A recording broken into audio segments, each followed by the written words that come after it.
Good afternoon or good evening, depending on where you might be. My name is Kevin Michael Grace, and this is the KMG Show for Friday, February the 5th, 2021. You might recall a few years ago, if you're familiar with people on the right, on the fever swamps of the right, talking about a race war in the United States. I believe there have been novels written about this. I recall reading something 10 or 15 years ago, something like the day that the checks stopped coming, welfare checks. Paranoid fantasy, but apparently not. According to the Associated Press, apparently the race war has already begun. And I'm looking at a piece by Aaron Morrison, and AP has gone all out with this. With many huge illustrations, also videos. And what do we know about Aaron Morrison? Well, he is the national race and ethnicity writer for the Associated Press. He's a Black man who lives in New York. And he has written, besides the Associated Press, for The Guardian, MSN Canada, MSN South Africa, MSN, ABC News, AOL, Yahoo News, Malaysia and UK, Business Insider, USA Today, and more. So if we go to his website, well, one gets a flavor of this man's interests. Let's see. You don't own me. Yes, some Crips member in Los Angeles who've been persecuted by the cops. Albany police shot and paralyzed a teen. The DA justified it. The Hope and Redemption Tour with Common. A picture of a Black man killed but not forgotten. Oh, the Sean King interview. Is Rakeem Balogun a Black identity extremist? Vermont High School raises the Black Lives Matter flag. The Google search that launched Dylan Roof into mass murderer. Vanita Gupta, the DOJ's civil rights warrior. Und so weiter. This begins with a rather shocking assertion, this story. A war rages on in America, and it didn't begin with Donald Trump or the assault on the Capitol. Oh, I see. Was there a war that broke out on January the 6th? There was certainly a riot. But Morrison continues, it started with slavery and never ended. You see how clever he is there? Insinuating that slavery, in fact, has never ended in the United States. Through lynchings, I believe the last lynching in the United States was in 1946, I could be wrong, and voter suppression, the snarling attack dogs of Bull Connor, what was that, 1965, and the insidious accounting of redlining. Today's battles in the race war are waged by legions of white people, boo, in the thrall of stereotypes, lies, and conspiracy theories that don't just exist for recluses on some dark corner of the internet. People like the murderer who fatally shot 9 Black parishioners at a church in South Carolina, telling detectives that Black people were taking over the country and raping white women. And the shooter who killed 23 and wounded 23 others at a Walmart in El Paso, Texas, targeting Mexicans, authorities say, because they believed they were invading the country to vote for Democrats. And the riotous mob, rife with white supremacists that bought in when Trump and others insisted falsely that the presidential election was stolen, mostly in areas where people of color live and vote. For a very long time, civil rights leaders, historians, and experts on extremism say many white Americans and elected leaders have failed to acknowledge that this war of white aggression was real, even as the bodies of innocent people piled up. Racist notions about people of color, immigrants, and politicians have been given mainstream media platforms. Oh, really? And represented in statues and symbols to slaveholders and segregationists, and help demagogues win elections to high office. The result, a critical mass of white people fears that multiculturalism, progressive politics, and the equitable distribution of power, not equal, but equitable, spell their obsolescence, erasure, and subjugation. and that fear, often exploited by those in power, has proven again and again to be among the most lethal threats to non-white Americans, according to racial justice advocates. So how does the nation begin addressing the war of white aggression after countless missed opportunities? Any numbers in this story? Who's killing black people? Black people are killing black people. Specifically, young black men are killing black people in the United States at a rather fearsome rate, as it turns out. And most of these murders are over trifles, as simple as wearing the wrong color shirt or bumping into someone in a store. So if one were to talk about the bodies piling up, one would expect data, specifically data on how many black people are killed by white people and how many white people are killed by black people. But we're not going to get this data, are we? We're not going to get this data, and I don't think that I need to tell you why we're not going to get this data, because it makes nonsense of this hypothesis. This is a grossly irresponsible story, which could, in fact, itself incite violence. I mentioned King James, LeBron James, this remarkable statement last year that every time any black person leaves his or her home in the United States, he or she fears of being hunted down by the police, which is, well, it's absurd on its merits. But if you keep repeating the big lie long enough, people will believe it. Now, honest people, if asked the question, are black people afraid of white people, or are white people afraid of black people in the United States? You know how they're going to answer. In fact, no less than Jesse Jackson, some years ago, confessed that when he was walking on a sidewalk late at night, and he heard footsteps behind him, and he looked around and found that it was white people and not black people, he breathed a sigh of relief. Morrison continues, after taking the oath of office on the very platform that summoned the mob scale to breach the Capitol, President Joe Biden acknowledged the danger of doing nothing about systemic racism and violence born of hate. Quote, a cry for racial justice some 400 years in the making moves us, a cry that can't be any more desperate or any more clear, and now a rise of political extremism, white supremacy, domestic terrorism that we must confront, and we will defeat. White supremacy. Once again, if America were a white supremacist country, would the Supremos allow their percentage of the American population to go from, say, 90% or so, circa 1965, to getting close to 60% today? No, obviously not. If white supremacism existed in the United States, would there be statutory legislation upheld by the Supreme Court of the United States enforcing discrimination against white people? Court decisions and actions by the Department of Justice that again and again have said that it is not necessary for actual racial discrimination to be proved against authorities. All that matters is disparate impact. That is to say, if racial minorities fail tests which have been rewritten again and again in order to favor them, it means that the whole thing must be done over again. So no, white supremacism does not exist, let alone the fact that if white supremacism existed in the United States, these constant calls for action to be taken against white people for the sake of being white would obviously not be heard. USA Today, to give one example, would not write a piece damning Tom Brady, the Tampa Bay quarterback, for the sin of being white.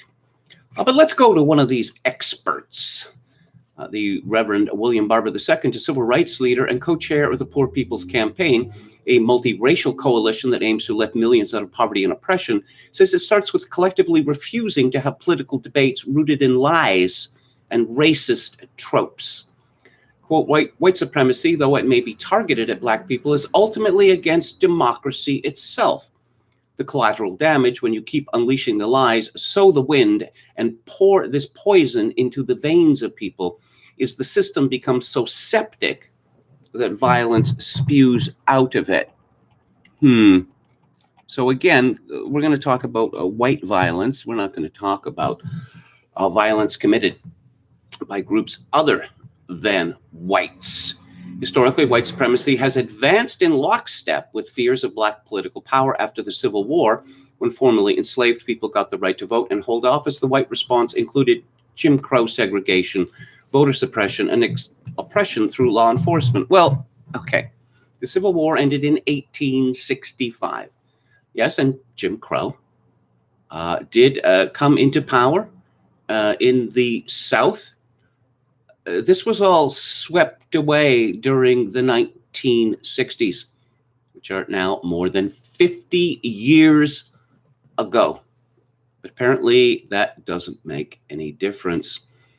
The January 6th Capitol riot occurred the same day that Georgia declared the winners of its runoff elections, Democrats Raphael Warnock and John Ossoff, the first Black and Jewish candidates the Southern state had ever sent to the U.S. Senate. And it happened as Inauguration Day approached for Kamala Harris, the first Black and South Asian person sworn to serve as vice president. It should not go unnoted that at least one large Confederate flag was waved by the Capitol trespassers. Too many, and that mostly white mob, non-white Americans wielded an inconceivable amount of political influence in the last election, threatening the primacy of white rule. When white supremacism, it challenged its defenders deliberately sow division in service to the old order, Barber said. This kind of mob violence in reaction to Black, brown, and white people coming together and voting to move the nation forward in progressive ways has always been the backlash, he said.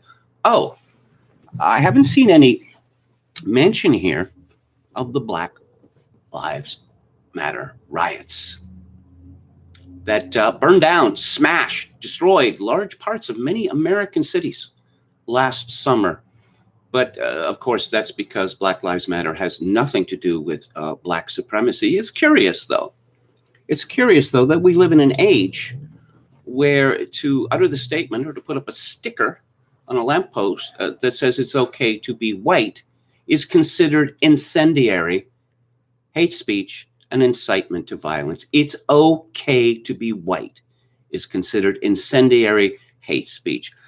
Once again, this suggests that nothing amounting to white supremacism exists in the United States of America.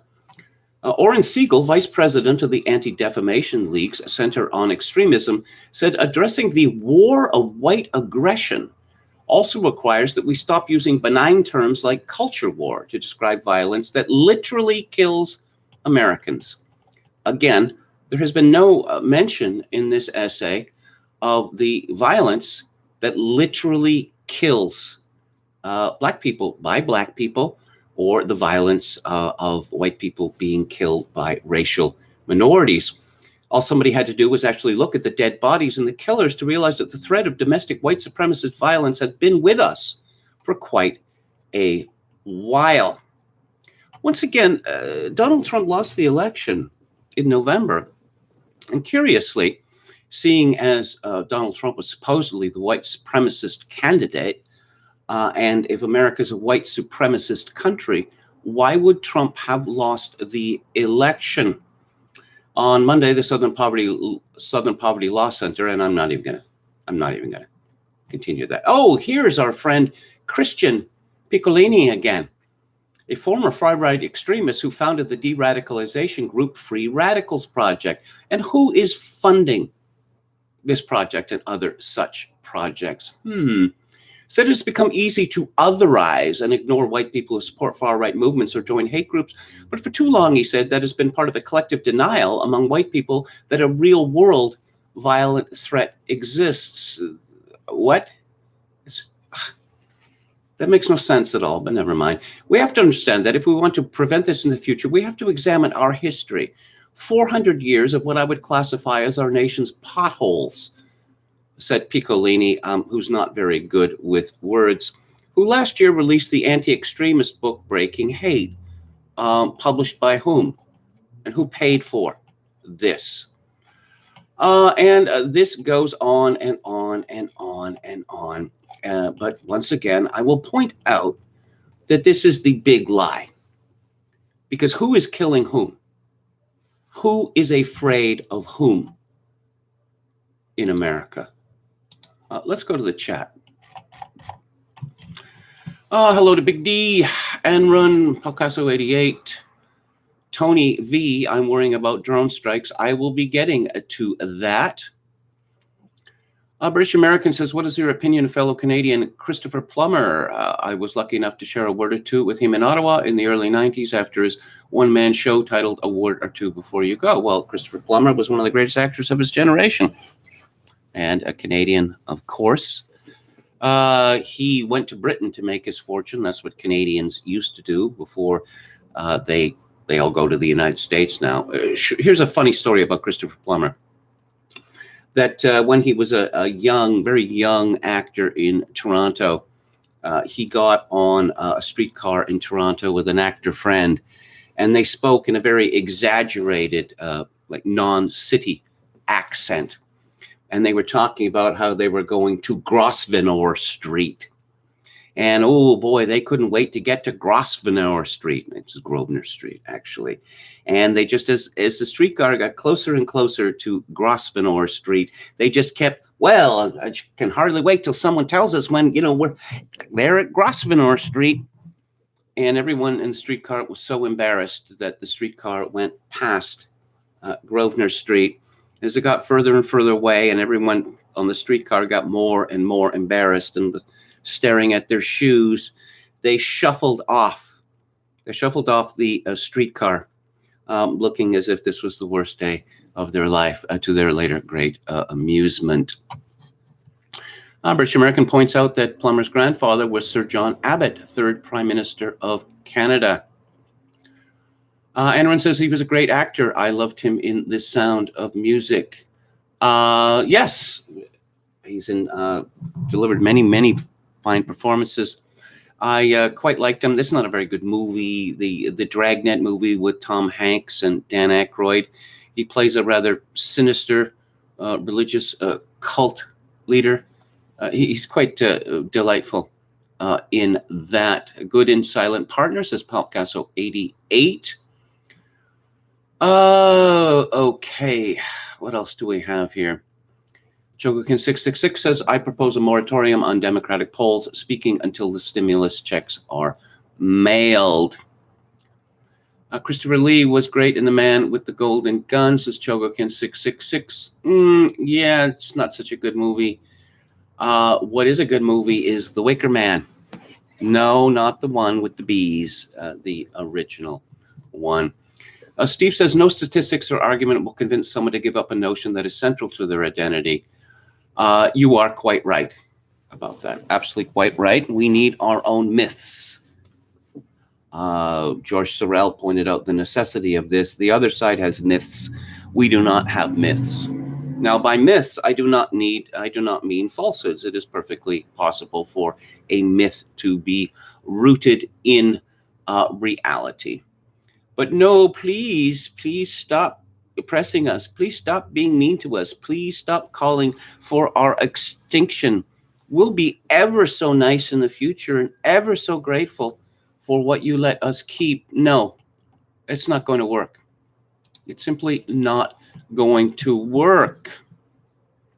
Ed McNex says, someone mentioned the documentary Harlan County, USA in the chat yesterday. I watched it on YouTube today and highly recommend it. Also, the AIDS documentary House of Numbers is on BitChute. William Hicks says, Kevin, those BLM protests were peaceful and noble. Remember? Well, no, we know. I won't mention the details again, but all the leading Democratic politicians, including Nancy Pelosi and Kamala Harris, who explicitly defended violence. Aaron Winter says Time Magazine is bragging about stealing the election using a cabal of powerful people controlling the info. Yes, I saw that. Yes, I saw that. They feel so powerful now that they can actually occasionally tell the truth, which is quite revealing. And let's talk about Harriet Tubman, who was, the greatest American who ever lived? There's a piece on Revolver by Scott Greer. Harriet Tubman's dour face will soon appear on the $20 bill. Joe Biden's administration recently announced that it would speed up the process to make this happen. The Treasury Department is taking steps to resume efforts to put Harriet Tubman on the front of the new $20 notes. White House Press Secretary Jen Psaki stated, "It's important that our notes, our money, reflect the history and diversity of our country, and Harriet Tubman's image gracing the new $20 note would certainly reflect that. She is a role model for leadership and participation in our democracy." Tubman will replace Andrew Jackson on the currency. Donald Trump stalled this process and opposed the seventh president's removal. The new president doesn't share his predecessor's enthusiasm for Old Hickory. Jackson is one of the most consequential figures in American history. He was a war hero, a conqueror, a genuine populist who fought for the people against elite interest, and a great president. He embodied the hard-fighting Ulster Scots, boo, who settled the frontier and triumphed over Indian savagery. Outside of the founders, hardly any Americans can claim more importance than Jackson. Harriet Tubman certainly can't compare. According to the Washington Post, Jackson was a notorious racist. Well, that's enough to cancel him from history. Let's see, Paul Waldman, who wrote this, Greer says, Waldman doesn't explain how Tubman was one of the greatest heroes America ever produced. The reader is just expected to know she is. The average person would say she helped free hundreds, maybe thousands of slaves. She was a Union super soldier who led daring raids on Confederate positions. And not least of all, she supported women's suffrage. Without Tubman, America might not be here today. As Greer points out, the Tubman legend, even as some honest lefty journalists and historians admit, is based on a lot of tall tales and exaggerations. According to The Guardian, inflated figures about how many enslaved people Tubman rescued also seeped into the discussions. Citing Tubman's own words, Larson said that Tubman led about 70 enslaved people on 13 trips from Maryland to freedom rather than 300 or 1,000, it is written. She also instructed about 70 more people on how to traverse the Underground Railroad. According to James McPherson, many of the incidents of her life as a slave, as a fugitive escaping to freedom, and as the Moses who returned repeatedly to lead others out of bondage are derived from her own testimony and often impossible to corroborate from other sources. Problems of evidence present formidable obstacles to biographers intent on sifting reality from myth. The illiterate Tubman claimed slaveholders offered thousands of dollars for her capture, but the only reward ever offered for her amounted to $100. Tubman also suffered from some sort of narcolepsy that resulted in her passing out at random moments for the rest of her life. These spells also resulted in her having visions of sorts.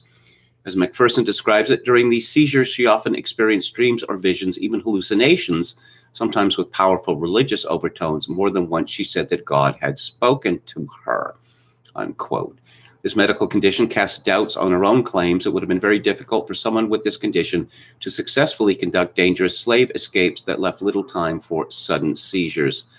In other words, there's almost nothing that we know for certain about Harriet Tubman. But that doesn't mean that she wasn't one of the greatest American heroes, certainly greater than Andy Jackson. Greer says, unfortunately, Conservative Inc. celebrated this acceleration of the worship of Harriet Tubman. A plethora of conservative pundits were outraged by Waldman's assertion that they were upset by the change to the $20 bill. They even demanded that the Treasury put Tubman holding a gun on the currency. Robbie Soav, who writes for Reason, which is a libertarian publication, says, I don't know a single conservative upset about Tubman on the $20 bill, although I share the right's preference for the gun photo. Perhaps it would have been better if they could have found or got an artist to put a picture of Harriet Tubman pointing a gun at whoever picks up the bill, with the implication that perhaps the ghost of Harriet Tubman will come back to wreak vengeance against the white supremacists who still run America.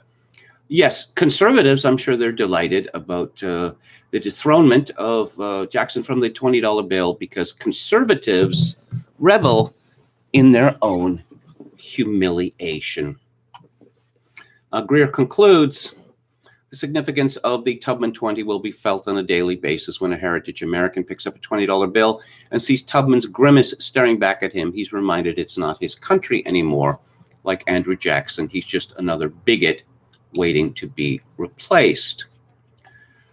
An essay by Pedro Gonzalez in American Greatness. He talks about James Burnham and Burnham's idea of the managerial state. Perhaps James Burnham is finally going to get the recognition that he deserves. Sparked by the BLM movement, cities across the United States went up in flames last year, beset with looters, agitators, and killers. As leaves and ashes fell softly last autumn, homicide rates began to soar nationwide as $1 billion plus in claims registered on the insurance industry's books, making these riots the most destructive in American history. Even so, last week, Norwegian Member of Parliament Petter Eide nominated BLM for the Nobel Peace Prize. The most peculiar thing about the mayhem last summer was not the media coverage, the bipartisan kowtowing to the demands of agitators, or even the magnitude of the destruction. Instead, it was the universal embrace of the movement behind the madness by the managers of industry.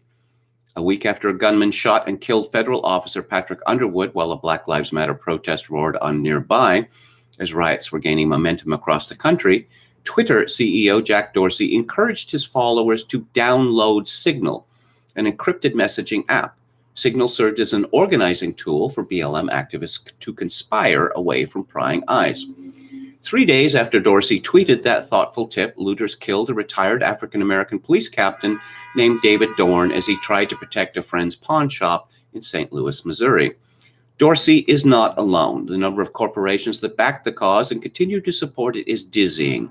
IBM, Microsoft, Amazon, Target, Walmart, Home Depot, T-Mobile, Uber, Facebook, Apple, Intel, the list goes on and on. PayPal announced it would earmark $530 million to provide immediate financial relief, sustained support, and long-term investment to expand economic opportunity for Black and underrepresented minority businesses and communities. Citigroup published a study that put the cost of Black inequality in the United States at $16 trillion. Many of these same corporations have aligned themselves against right-wing populism specifically and middle Americans in general.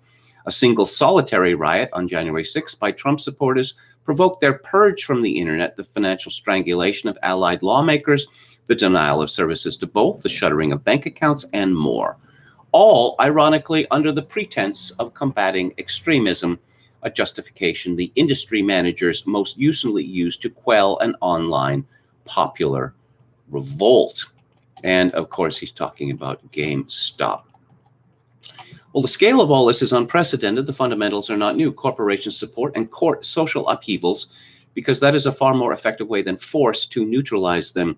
Agitators and their movements, as Canadian philosopher George Grant wrote in a critique of the left, are taken into the system and trivialized. They are made to serve the interest of the system they are supposed to be attacking by showing that free speech is allowed. If so many leftists did not hate everyday Americans more than they hated that system, they would not be so often and easily appeased. BLM ultimately strengthened the hand of the system tenfold, allowing it to rehabilitate its image while increasing its power and reach. The dirty secret of affirmative action politics, Richard Kahlenberg noted in 1996, is that corporate America actually supports affirmative action, whether it is based on race or sex or nationality. Despite the third-wave feminist tendency to conflate the ephemeral patriarchy with capitalism, the two couldn't be more incompatible, writes conservative journalist T. Anna Lowe. Free markets, she concludes, have revolutionized the quality of human life for everyone, but perhaps for none more than women. In other words, she unwittingly agrees with Karl Marx that capitalism, not socialism, dissolved the bonds of tradition of the family and encouraged women to abandon the crib for the cubicle. It's just that she insists this is a reason to celebrate Differences of age and sex have no longer any distinctive social validity for the working class, Marx wrote in 1848 on the corrosive consequences of capitalism. All are instruments of labor, more or less expensive to use according to their age and sex. More to the point, corporations support affirmative action for the same reason they support the politics of mass immigration and are willing to pay off agitators. Profit and power, an expanded consumer base that is essentially a morally unmoored, deracinated proletariat enslaved to debt. In other words, people who cannot govern themselves will do and buy what they are told. This system praises diversity, but its end is homogeneity. Just a handful of billionaires own America's newspapers, for example, while 6 corporations control virtually all media outlets. While ordinary conservatives decry socialism, what they're really railing against is centralized planning in the hands of a few, but this is already a fact of American life. The American economy is defined by consolidated corporate power that effectively does just that.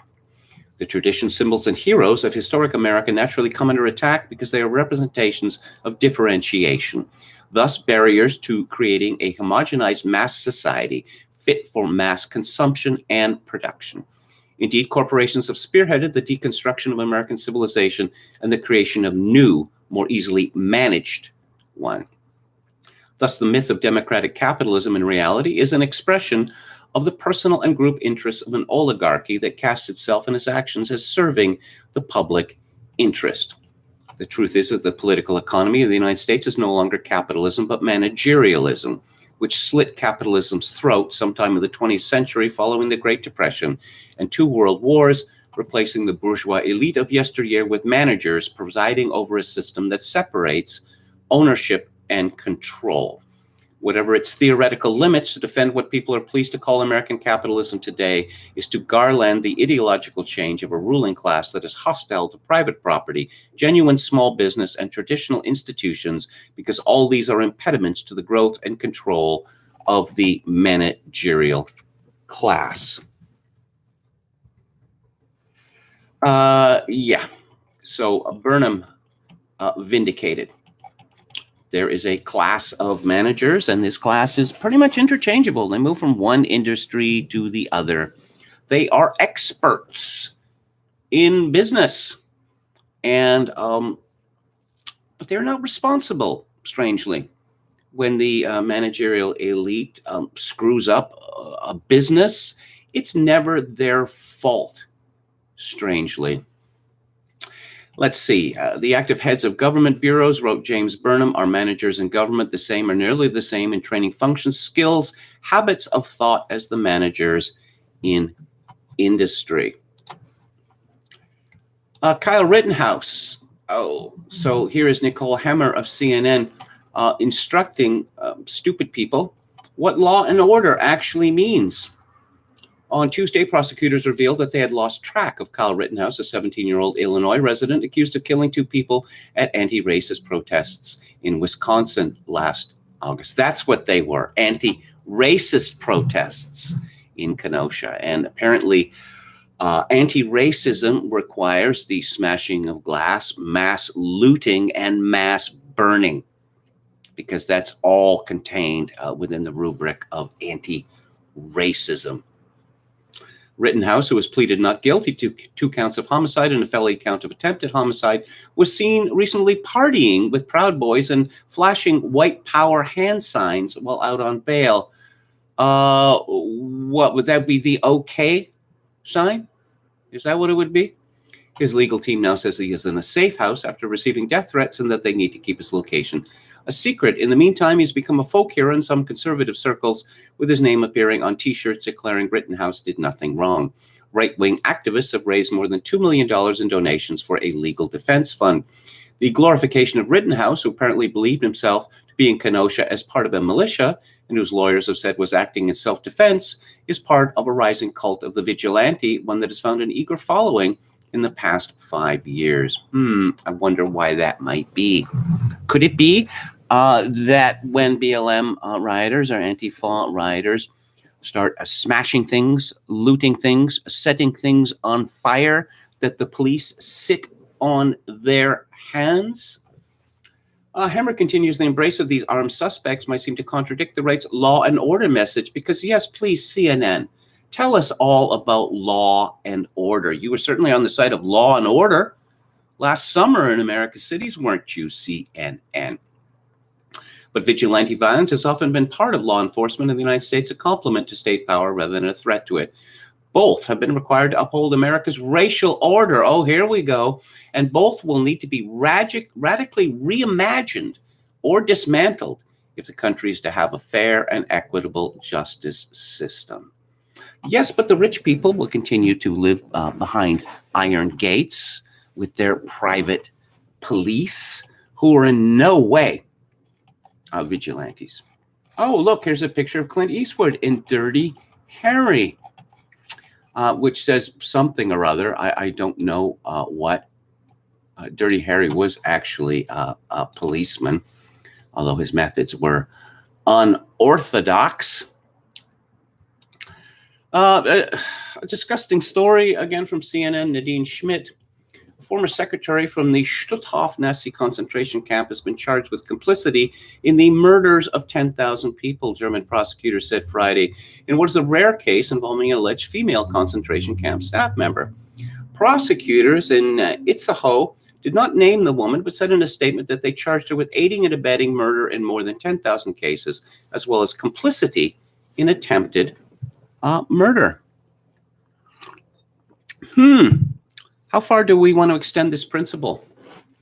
Everyone who was a secretary, a clerical person, say in war crimes committed by our side, are they going to be prosecuted as well? I rather doubt it.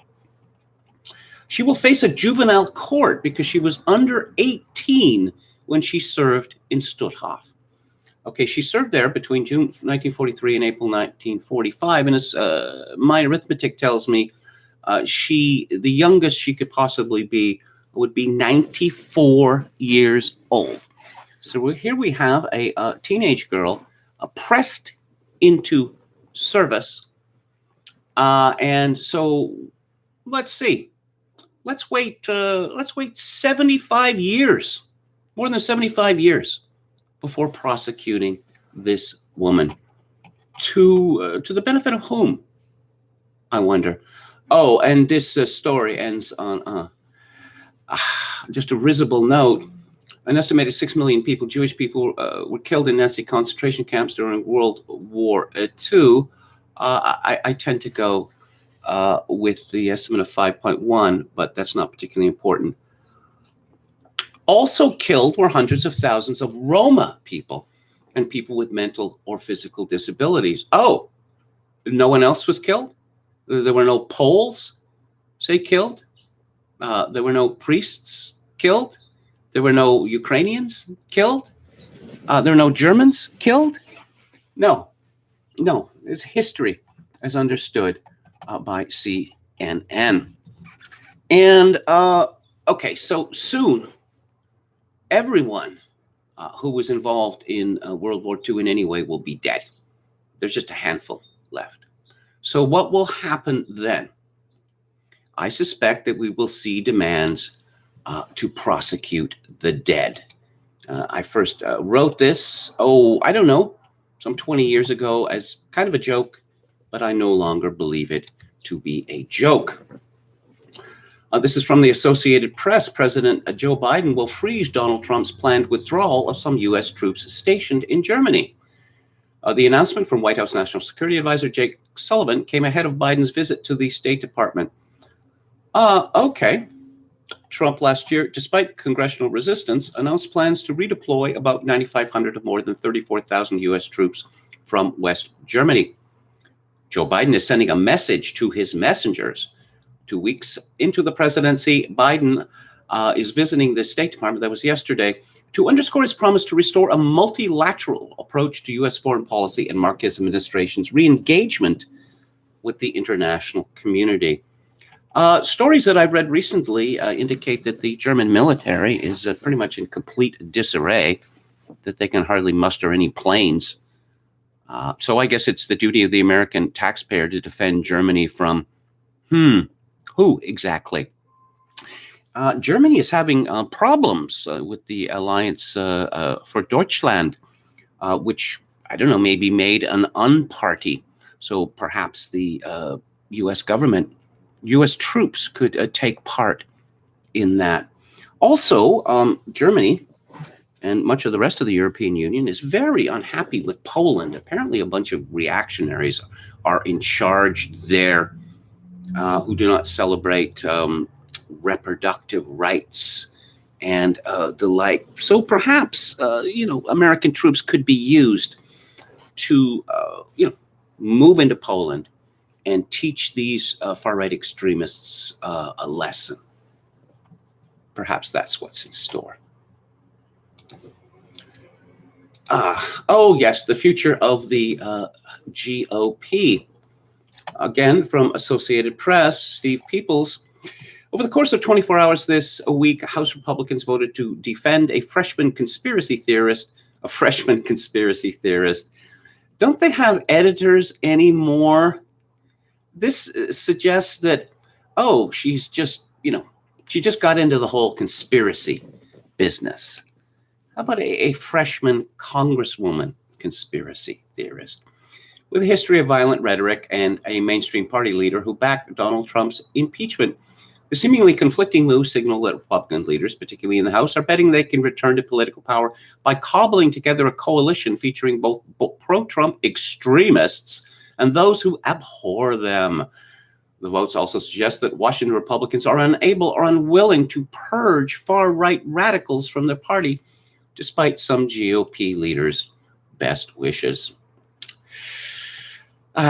Yes, the GOP party is the party of far-right extremism, which I'm sure is a big surprise to anyone who has followed the GOP. I don't know, since forever. Here's an even scarier story from Alexander Bolton at The Hill. Senator Ben Sasse, Republican of Nebraska, who said he may vote this month to convict former President Trump on an article of impeachment, is pushing back against possible retaliation from the Nebraska Republican State Central Committee by warning that his party must choose between conservatism and madness. Sasse on Thursday released a 5-minute video responding to Republican officials back home who want to censure him at the Republican State Central Committee meeting February 13th because of his criticism of Trump. He warned that purging Trump skeptics from the GOP is not only civic cancer for the nation, but just terrible for our party. Sasse, who didn't support Trump's candidacy in 2016 or 2020, dismissed his critics in the state party as angry about life and out of step with regular Nebraskans. I listen to Nebraskans every day, and very few of them are as angry about life as some of the people on this committee. Yeah, I wonder what kind of Nebraskans Senator Ben Sasse talks to. Lobbyists, perhaps? Ordinary people. Yeah. Sasse is one of several Republican office holders under attack for criticizing Trump. Representative Liz Cheney of Wyoming, the third-ranking House Republican on Thursday, survived an effort by Trump supporters to oust her from leadership because of her vote in favor of impeachment. Sasse is standing his ground. He said, quote, "Now many of you are hacked off that I condemned Trump's lies that led to a riot. Let's be clear. The anger in the state party has never been about me violating principle or abandoning conservative policy. I'm one of the most conservative voters in the Senate. The anger has always simply been about me not bending the knee to one guy," unquote. You ever seen Ben Sasse? If physiognomy is real, and I believe it is, he is not to be trusted. He is a very creepy looking individual indeed. And his idea of conservatism, which I guess is conservatism because this has been the way for decades and decades, is that conservatism means forever wars all over the world. It means shipping American jobs to foreign countries. It means pretty much unlimited immigration, both legal and illegal. And it means the super rich getting richer and the middle class being immiserated. You can see why conservatism is such a popular political condition. Again, Conservatism is dead. Don't waste your time with it, and don't call yourself a conservative, because then you must act at the behest of people who hate your guts. James Kunstler writes this morning about the fire this time. Can't we all get along? No, apparently branding everyone to the right of woke a terrorist and an insurrectionist, as is the style these days, with the sore winner party, will probably not warm a lot of hearts and minds among the politically disenchanted. It comes with an odor of desperation, too, as if Joe Biden's consolidated deep state is so lacking in confidence, even in victory, that it can't distinguish policy from punishment. And so the beatings will continue until morale improves. Outside the razor-wired DC perimeter, with its bomb-proof bureaucracy, the economy is in free fall. This has not quite come to the attention of a new regime aroused over systemic racism and the pressing need to expand athletic opportunity for transsexuals. But an inferno is racing across the land like a prairie fire, and the remaining American buffalo out there may be inclined to stampede before long. Can old white Joe hear their distant hoofbeats from the Oval Office? Maybe not with Nancy Pelosi and AOC screaming in his ears. The Bureau of Labor Statistics reported 779,000 people filed for first-time unemployment the week ended January 30th. The news media called that a beat because it was under the 830,000 expected. It's been that way week after week this year of COVID-19. Non-farm business sector labor productivity decreased 4.8% in the fourth quarter of 2020, the largest quarterly decline in the measure since the second quarter of 1981. Yes, 40 years ago, when the U.S. population was 226 million, it's now 330 million, the stock market responded by smashing new all-time highs. Bad optics? How do you think the value of shares manages to go up, up, up and away day after day, while the value of the economic activity goes down, down, down day after day? Must be modern monetary magic, like the Federal Reserve purchasing $80 billion a month in U.S. Treasury bond issues and another $40 billion in mortgage-backed securities for a grand total of $120 billion a month. The real monetary magic, of course, is that it's possible to have a Wall Street boom while the economy collapses. The nation's assets have already been stripped, so where is this value actually coming from? Answer: from the false expectation of enormous future American productivity. It's false because it's based on the creation of debt that can't possibly be paid back ever. It's not based on investment in future productive enterprise. Kunstler goes on to point out that Donald Trump had stood up against communist Chinese hegemony, but Joe Biden is not interested in that. Kunstler writes that Trump is no longer in place to resist China, and the country might be forced to consider all those deals that our new president, China Joe, enjoyed from the Biden family's business ventures there over the years. Kunstler concludes, in the meantime, we are treated to the sordid spectacle of Democratic wokesters endeavoring to destroy what remains of American cultural life. It's an incomparably stupid and malign distraction from the imperatives of this historical moment. They will not succeed in canceling those who object to the systematic disassembly of our national language, myth, and meaning, even if we have to go back to the mimeograph machine to keep those things alive. They will not turn a republic into a psychopathic despotism. Politics, they say, is downstream from culture. Truth is the antidote to a culture of lies. The upcoming impeachment trial of former President Trump will be a showcase for that, and it may prove to be a hoax too far. And, oh yeah, drone strikes on Americans. Sounds fantastic, doesn't it? And Luke Rudkowski tweeted today, so they are pretty much saying they have to stop incitement of violence by inciting violence themselves. This, as MSNBC's Nicole Wallace suggests, we use domestic drone strikes on Americans as a solution to lock down protesters. It sounds like hyperbole, but I watched the clip, which is 1 minute and 14 seconds in length. And there's Nicole Wallace, who's a Republican, don't you know, and ever so conservative. Well, she's a GOP hack associated with losing candidates of the past.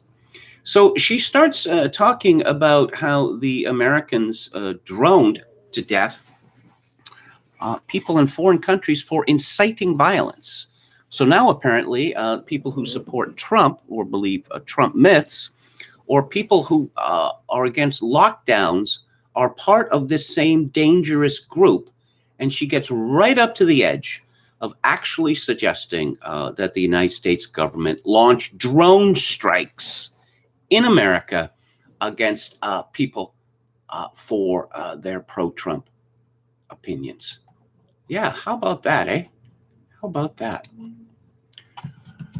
Jay Miller says the GOP is set to join the Whigs in history. De Berea says, looks like the Populist Party will take over. Hauper says the Tranified WNBA gon' be lit. LOL at beat. That was a dreadful jobs report, said Jay Miller. Yes, it was. He adds, MMT is just a BS political economic theory. Money comes from the banks, not the government. British Americans, will the Dems viciously turn on Senility Joe in order to get Carmelo in there right quick? Like, I don't know. I think there needs to be some sort of, yes, he needs to serve for a certain amount of months such that, a myth can be created around him, perhaps that he was the greatest president, cut down in his prime, like Abraham Lincoln was. If Biden leaves too soon, the suspicion that the election of Biden with Kamala as vice president, too many people, including a lot of Democrats and independents, will see this as just a stitch up, and people will be furious, absolutely furious. I think Joe might be around for a while, says Steve. He doesn't have to appear that often anyway. No, he does not. And you're not going to see him live very often. Yo Mama says, KMG, have you read Human Capital, a horror story? No, I have not. I'll look into that. I thought you were referring to the book Human Smoke. Let's see. Halper says Toynbee had a word for such a population, internal proletariat. Okay. Let's go back to it here. Ryan Landry, he begins his column in Friday's American Sun with a plug for his book, Masculinity Amidst Madness, which I reviewed in this space some months ago. It's published by Terror House Press. I believe I gave it a very good review, but somehow I got the impression that Ryan Landry was not happy with my review. But it is a fine book, and I highly recommend it. So Ryan Landry says, there are a few threads that came together when I was reading some posts. BAP's take on modern men being demystified is true. The many posts about the new religion spreading is true. America becoming a post-Christian nation is a long-term trend. The masses on the left have wound themselves into a knot over a cough for almost a year. Why they are petrified of death. Why they are agnostics at best and demystified atheists in reality. They view this life as the one life there is and are desperate to hold on. This has secondary effects with their chase of the new high. They do not form families and become genetic dead ends.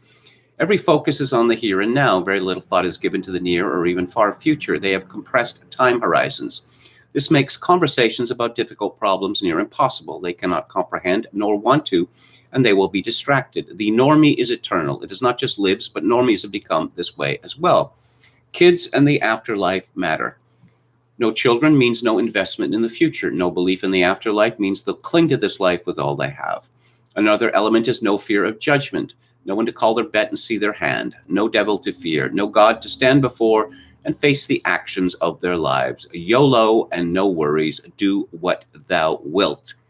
And that's a reference to Aleister Crowley, the famous Satanist. Do what thou wilt shall be the whole of the law. Lesson in Talib's fragility, anti-fragility idea from this year. Who handled it better? Did families make people more robust or even anti-fragile during a COVID hysteria? It probably aided people and assisted in weathering the storm. Some may have found themselves to be anti-fragile simply by staying on the same level as pre-lockdown behavior. The singles in cities were very fragile. take away their restaurants and bars, and they crumbled. We saw this daily on social media with their focus on this one life and no belief in an afterlife. They became paralyzed and afraid of basic human interactions. They can conceive only of the here and now, and the doom scroll news feed fed this paranoia. Their attention spans have decreased, and dopamine hits have increased for the dumbest declarations, like lab rats were hitting the bar for the cheese. People doubt P-Man's focus on scale and mouse utopia experiment. That's a reference to Calhoun. But with each passing year, it gets harder to deny. When I read posts or articles about childless single 40-somethings living in a bubble in their apartment during COVID, I cannot help but think of the mice sheltered away, grooming themselves and doing nothing else. I am not going to go into detail about this review from the American Sun by Nathan Duffy of Helen Andrews' book on boomers, but I came across something that I quite liked, and I'll pass it along to you. Before anti-boomerism was a popular meme embraced by a wide swath of the populace, it was a uniquely right-wing conservative perspective. Everything boomers are most notorious for, the civil rights revolution, street protests and riots, embrace of mass media, drug culture, and the sexual revolution, is not only being embraced by a new generation of Americans, but aggressively doubled down on in a slightly variant form. Snarky utterances of "Okay, boomer" by Bernie Broads ring hollow in light of this. Yes, if the people who seem to dominate social media have all the same values of the boomers and exhibit the same self-absorption and extreme narcissism, how do they differ from the boomers in any way, except that the boomers are older than them? This is from Elizabeth Nolan Brown at Reason. A new bill revitalizes the war on terror's favorite slogan in service of forcing tech companies to turn over more user data to the government. The See Something, Say Something Online Act, introduced by Senator Joe Manchin. I keep hearing what a right-wing fellow this Joe Manchin is, and how, he needs to come over to the Republican Party. And co-sponsored by Senator John Cornyn of Republican of Texas. Yes, of course, what, San Francisco said about the Democrats being the evil party and the Republicans being the stupid party. And when the evil party and the stupid party get together to inflict damage on everyone, it's called bipartisanship. The legislation says any interactive computer service provider, that means social media giants, small blogs, podcast hosting services, app stores, consumer review platforms, independent political forums, crowdfunding, and Patreon-style sites, dating apps, newspaper services, and much more, will lose Section 230 protections if they fail to report any known user activity that might be deemed suspicious. Suspicious content is defined as any post, private message, comment, tag, transaction, or any other user-generated content or transmission that government officials later determine commits, facilitates, incites, promotes, or otherwise assists the commission of a major crime. Major crimes are defined as anything involving violence, domestic or international terrorism, or a serious drug offense.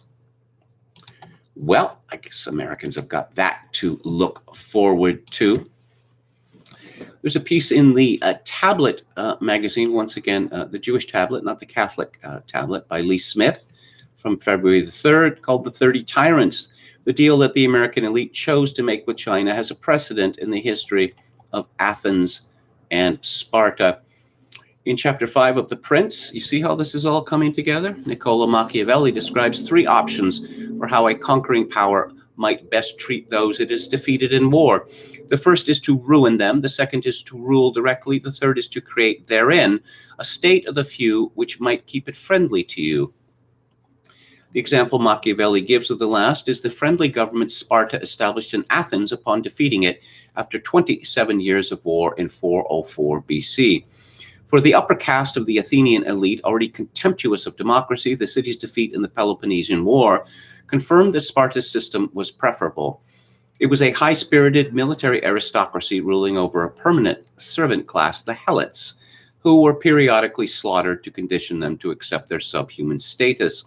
Athenian democracy, by contrast, gave too much power to the lowborn.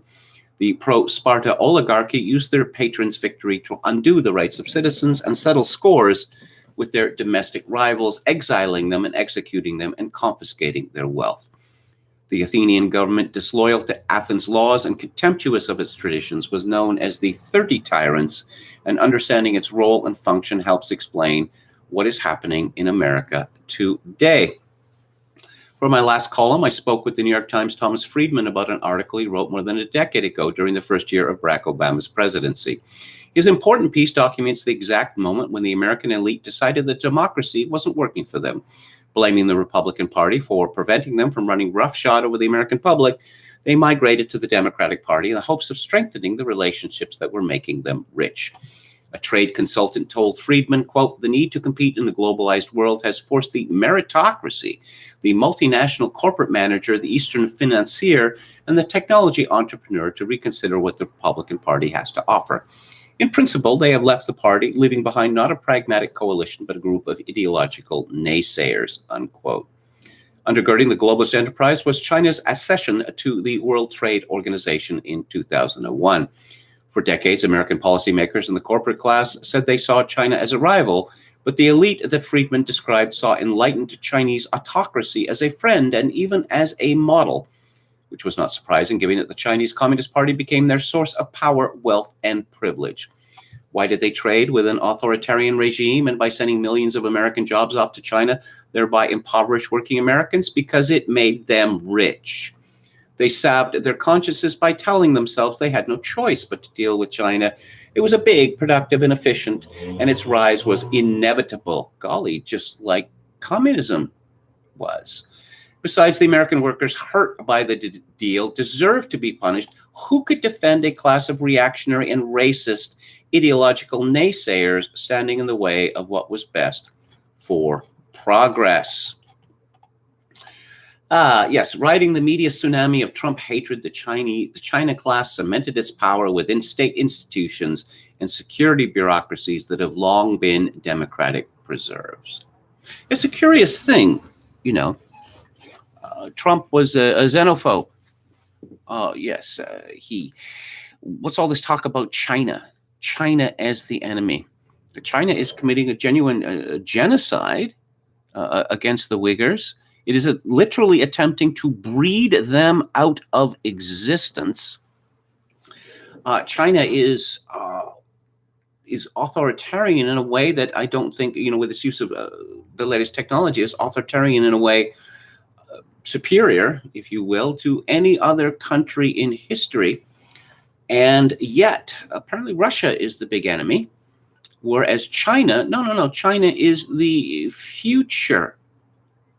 I don't know, the left has not really explained this, but of course they don't have to, because they don't have to explain anything that they do.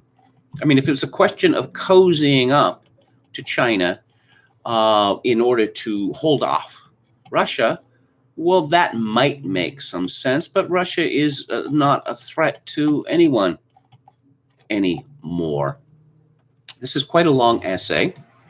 I recommend that you go to tabletmag.com and read it. And Lee Smith is the author of the newly published book, The Permanent Coup: How Enemies Foreign and Domestic Targeted the American President. We have a similar article in Spiked by Rosalind Fuller called The Billionaire Takeover of Civil Society. As the founder and operator of pro-democracy civil service organization, I've often been astounded at calls to give NGOs a greater say in rulemaking, more visibility during negotiations, and privileged access to decision makers, because I know what few people do, that small, member-driven, self-funded NGOs are relatively rare. You see, everything's coming up KMG here. It seems that so many of my obsessions over the last 30 years or so are now beginning to be reflected in other media, which is gratifying. Fuller continues, instead, the kind of organization that tends to drive the political agenda is generally billionaire or at least multimillionaire funded. The most well-known examples here are groups funded by conservatives, like the Koch brothers and large companies like ExxonMobil. I had naively assumed that others criticized these organizations for the same reasons I did, because their actions undermined the principle of democratic equality by giving the impression that their ideas enjoyed far more backing than they did. However, I stand corrected. A few months ago, I suffered a rare relapse into naivete and decided that it was about time I got onto the NGO funding gravy train. Apparently, floods of money were out there waiting for me in the democracy world. Meanwhile, for incomprehensible reasons, I was stubbornly insisting on behaving like some old-fashioned grandmother, cackling things like, in my day, we used to go around with a tin can collecting for Amnesty International at Christmas. We met in the basement of a pub and everyone paid for their own beer. People were so baffled at this attitude that I began to doubt myself and look into how to get funding for projects in the democracy space. Because I thought it would be a good idea to be organized about it, I made a database. That turned out to be a good idea because it revealed the influence exerted by the wealthy few over civil society. To illustrate this, I'm going to show just how tiny a fraction of a small slice of one funding network starts, but definitely does not end with eBay billionaire Pierre Omidyar. I should stress that I have no particular axe to grind against Omidyar, who has supported things I wholeheartedly approve of, like The Intercept under Glenn Greenwald, except he fled from that, didn't he? I also don't believe that Omidyar is the source of any kind of unique evil. I merely picked him as my starting point to illustrate the generalities of the modern NGO industrial complex, which includes an end-to-end web of political financing of which Omidyar is merely a part. He provides funding for, among many other things, the American Economic Liberties Project, which views itself as a check on the influence on big business in politics.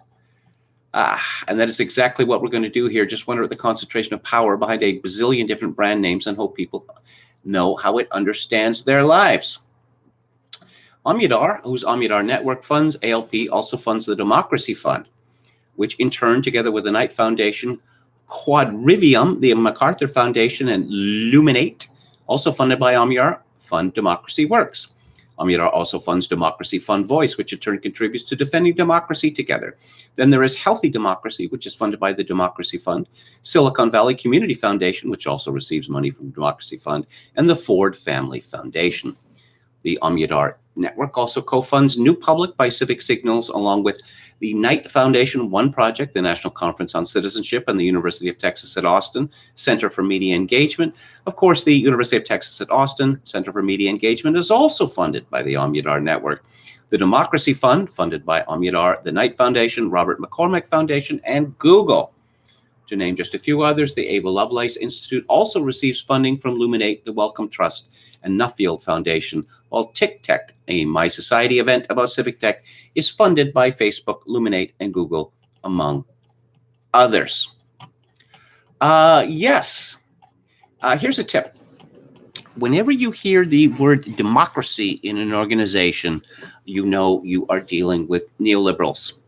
Neoliberals who are determined to enforce homogeneity over the whole world by gunpoint, if necessary. It's long past time that there was a serious examination of the power, the unaccountable power wielded by NGOs. Here's a story by Neil Stanage at The Hill. A Democratic colleague of Representative Marcy Kaptur, a Democrat of Ohio, recently suggested a simple solution to the economic problems afflicting the industrial Midwest. Well, Congresswoman Kaptur, the answer is leave. Kaptur said she was told by the Democratic member whom she declined to name. Why? Why protect this person? Kaptur, whose district includes her hometown of Toledo, where she grew up, the daughter of a union organizer, was appalled. They just can't understand, she told The Hill. They can't understand a family that sticks together because that's what they have. Their loved ones are what they have. Their little town, their home, as humble as it is, that's what they have. Respected. It was so insensitive. Marcy Kaptur sounds like a good-hearted person, but she doesn't understand that her party, that the media, that the elite hates all of these things. They hate places like Toledo. They hate families. They hate little towns. They hate homes as humble as they are. All of it. They hate all of it. It's a breeding ground for white supremacy and neo-Nazism. That is genuinely how they regard it. Well, let's have another look at the chat. Okay. Your favorite Canadian, what? Mortician? Deborah says London cops are psychotic like the penguins from Madagascar cartoons. Jim Bowden says KMG is is my favorite Canadian mortician. Yes, but no more flowers. No more fake flowers. Yes, Fran says everything is coming at KMG here. KMG Show is having a butterfly effect on the media. Well, I certainly hope so. 27 degrees Celsius is perfect weather. Not for me, says Debrayas. It's 50 degrees Fahrenheit here today, and mostly sunny, which is pretty good for February the 5th. Victoria does have the best weather in Canada. That means that, there's a lot of cold and there's a lot of rain here. Not as much as Vancouver, though. 10 inches less a year. Enron says, hasn't YT been correcting, said in my best Grady from the Shining Voice, those ratios? Let's see. Oh, have you seen the White House YouTube video ratios? Hilarious. This has been noted that ratios seem to have been fiddled with. Human Smoke is a strange book, says Enron. Nicholson Baker. I found it fascinating myself and quite troubling. Let's talk about, what else have we been talking about for the last year? Every single day, because it never stops, and it's never going to stop, apparently. This is a story from Tom Randall of Bloomberg News yesterday. When will the pandemic end? It's the question hanging over just about everything since COVID-19 took over the world last year. Oh, it took over the world. Did it? No, the world surrendered to panic and hysteria. The answer can be measured in vaccinations. Bloomberg has built the biggest database of COVID-19 shots given around the world, with more than 119 doses administered worldwide. U.S. science officials such as Anthony Fauci have suggested that it will take 70 to 85% coverage of the population for things to return to normal. Bloomberg's vaccine tracker shows that some countries are making far more rapid progress than others, using a 75% coverage with a 2-dose vaccine as a target. The Financial Post, which just took up this story, has inserted a video by Matt Gurney. He honestly looks like a captured Al-Qaeda member being interrogated. I mean, I'd certainly, I'm no beauty queen, but this, I don't know, that beard. So how long for Canada? How long will it take for Canada? More than 10 years at this rate. And Matt Gurney's supposed to be some sort of right-winger, I guess. So I guess normal is not going to come back for, 10 years? And there won't be any normal by that time. There won't be any normal, but events may intervene. This is a story from the Canadian Press, by Jordan Press of the Canadian Press. Women, youth bear the brunt of January job losses, and of course, unemployment rate hits 9.4%. Canada's labor market saw months of gains wiped out in a matter of weeks as widespread lockdowns and school closures erased 212,800 jobs in January. The monthly job declines were the worst seen last April, sending the unemployment rate up 0.6 percentage points to 9.4%, the highest rate since August. The unemployment rate would have been 12% in January had Statistics Canada included in its calculations Canadians who wanted to work but didn't search for a job. Yes, the same jiggery pokery that the United States engages in when they are calculating how many people are actually unemployed. Canadians who wanted to work but didn't search for a job. How can you be categorized as someone who wants to work if you don't look for a job? Are you just sitting there at home waiting for the job offers to come rolling in? Now, Prime Minister Justin Trudeau has announced that in the next 3 years, more than 1.2 million permanent residents will be imported into Canada. The number of people who come to Canada every year is close to 1 million. Now, keep in mind, there's only 38 million people in Canada. A lot of the so-called non-permanent people, nannies, people on other temporary work visas, students, a lot of them never go home. So we have an unemployment rate of 9.4%, with over 1.2 million newcomers arriving in the next 3 years. And we know by studies, say by Herbert Grubel, that these immigrants are not economically viable compared to Native Canadians. So if this return to normal in Canada is going to take 10 years, there's not going to be a Canada by that time. It's that simple. The assumption is that people are just going to see things get worse and worse and worse. And when can I expect to have a job, even if I look for one? Ooh, a decade. Is it really expected that people are going to buy that?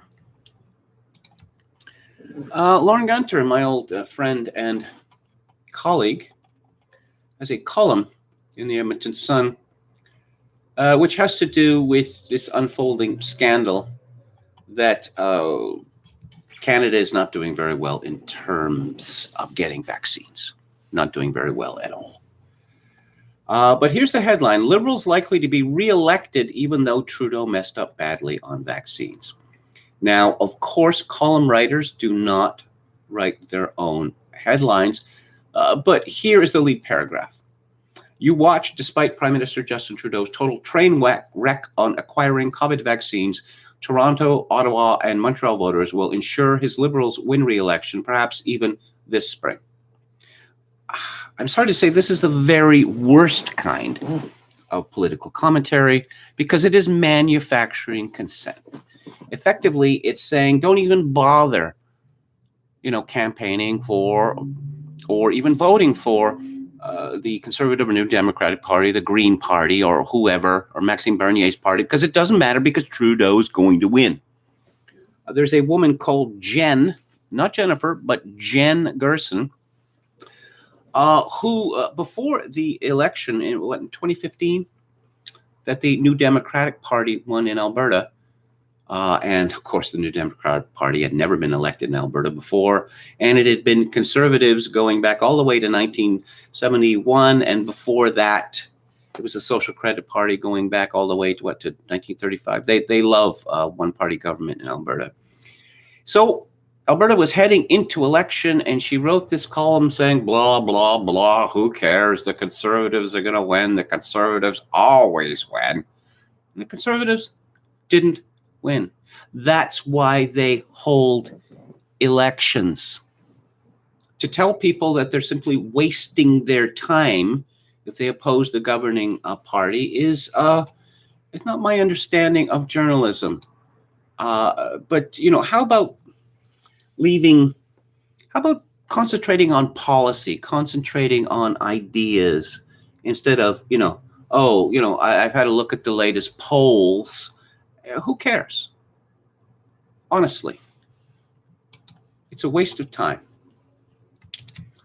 Let's go to Lockdown Skeptics here. And today our host is Will Jones. Hotel quarantine to open February the 15th. Yes, if you come to a country, you're going to be locked up in a hotel for 2 weeks and you're going to have to pay for it. And it is going to be expensive. £80 per night in Britain. The case against lockdown, a reply to Christopher Snowden. Well, again, this talk about myth and George Sorel has come up It's come up on Lockdown Skeptics, actually, that Toby Young takes the line that what you are saying is arguable or untrue, whereas the other side is saying you have blood on your hands. And also you hate old people and you want them dead. Guess who is going to win that argument? Inside the zero COVID cult. And yes, this actually exists. Extreme it may be, but there's no fringe movement. Their advocates are among the most regular faces in broadcast media. Professor Devi Sridhar, one of its most outspoken advocates, has appeared on Channel 4 News 21 times during the pandemic, more than any other experts. There's a UK Zero COVID chapter, which last month hosted its own well-attended online conference. The Scottish government is committed to their campaign alongside Independent Sage, British trade unions, and Labour MPs such as Jeremy Corbyn and Diane Abbott. Meanwhile, influential Tory MPs like Jeremy Hunt advocate a strategy of zero infections and elimination of the disease. This is absolute madness. And it will eliminate whatever freedoms that we have left. But again, since there's more than 4,000 variants of COVID-19 with no end in sight, there's never going to be any normal. Lockdowns will never end, and freedom, yes, comrade, tell us about freedom. So it turns out that the government of the UK is not complying with the new World Health Organization guidance on how to use PCR tests correctly for COVID-19. Not really a surprise. Oh, let's see, spot the pandemic year. Deaths in hospital in Scotland in 2020, there were 27,965. But in 2010, there were 30,264. So apparently not the worst death year ever. Can the government force you to be tested? The Department of Health announced this week it will deploy door-to-door surge testing in parts of England to monitor and suppress the spread of the South African variant of COVID-19. This, quote, testing blitz, unquote, blitz, another military metaphor, as in blitzkrieg, as in the London Blitz with German bombs destroying buildings and killing people. This is not particularly good use of a metaphor. Blitzes are not good things, but never mind that. Never mind that at all. Let's move on to Alex Berenson before we move on to Machiavelli. Berenson again. I mean, he is invaluable. Because if you want to find out about these vaccines and their safety and efficacy, he's the place to go to. Because no one else seems to be interested in this question, although obviously it is a crucial one. He writes, interested for lawyers who are healthcare experts to weigh in on the argument that no one can mandate vaccinations until the FDA fully approves the vaccines rather than merely okays them under its emergency use authorization powers. Is this settled law? If so, the big fight may be over full approval, though given the shockingly cursory initial EUA review from the FDA, the skids are likely greased for full approval too. Another story from Britain, from the Times. People who have not accepted vaccination offers could get knocks on the door from council staff in an attempt to convince skeptics home by home. Berenson comments, this doesn't sound coercive at all. From CNBC's Closing Bell, I think certainly for the next several years, we're probably going to get seasonal boosters for COVID-19, says Scott Gottlieb. And Berenson comments, yay, Pfizer. Does Scott Gottlieb remember to mention he's on the board, or did he forget? He forgets sometime. Further from Berenson, I know I'm going to regret writing this, but given the incredible rate of decline in hospitalizations and tests in the U.S. since early January, it's time to ask at least if large parts of the country have reached herd immunity. Two main reasons. The rate of decline is notably steeper than in either previous wave, and if 100 Americans had been infected by November, as reasonable studies suggested, this wave could have easily added another 75 to 100 million. That's up to 60% of the population. A reminder, herd immunity does not mean no infections or deaths. It means outbreaks burn out faster. To all of you, including Team Reality members who were on the vaccine train who want to pigeon me as some sort of contrarian at all costs, ever heard me pushing HCQ or ivermectin or saying the US didn't have excess deaths last year? It's about the data and the science. It's not about hope. It's about taking a position and digging in no matter what the facts say. If the vaccine works, great. It's not about overpromising. It's not about an easy answer that turns out to be a fantasy. It's about reality. And hey, Charles Ornstein at ProPublica, two hugely important local stories almost everywhere. School board bureaucracy captured by teachers' unions and the shocking rise in homicides last year. I'm sure you'll be covering those, right? I can't wait. Yes, how many people have been injured by vaccines? In the UK, the UK report has no specific data on who died or was hospitalized and no case reports. Still a little truth snuck in. So just how many younger, healthier people were reported to have died in the UK after being vaccinated? Good question.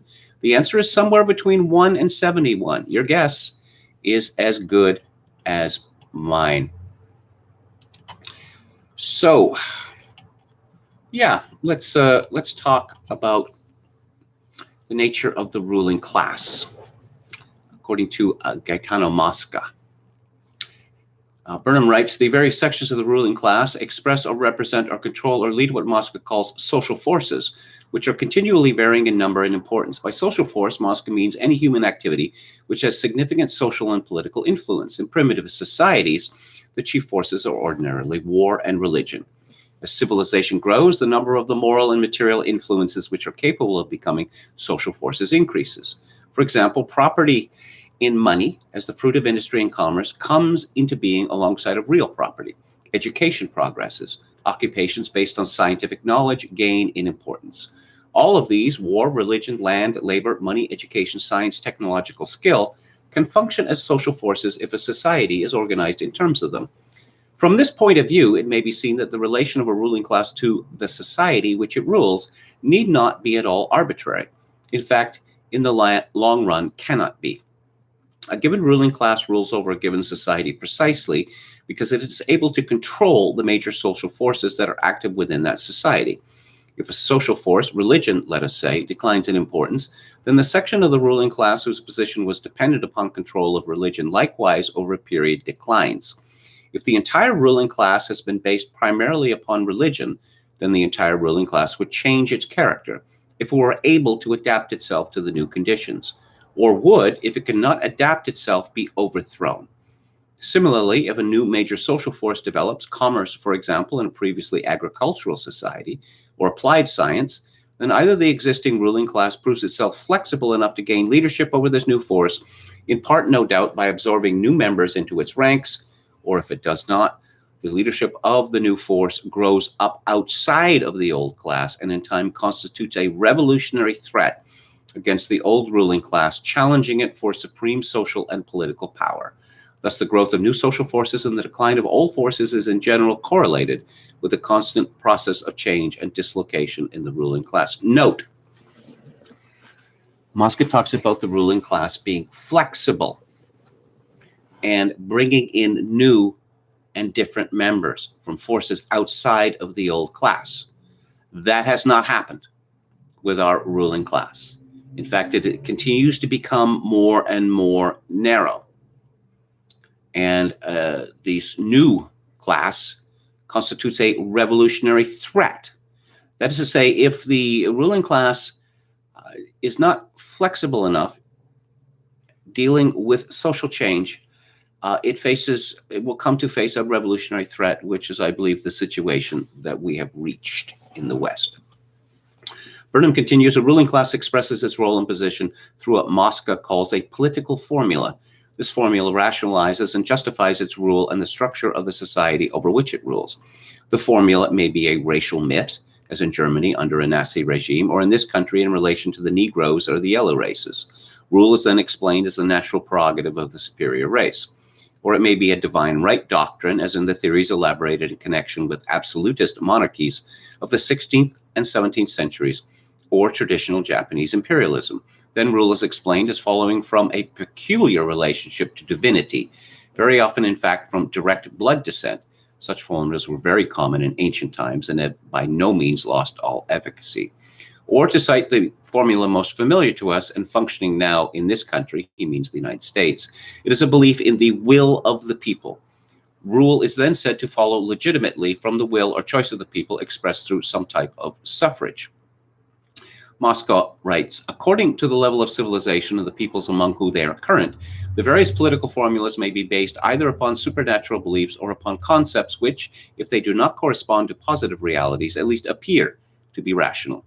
We shall not say that they correspond to either, in either case, to scientific truths.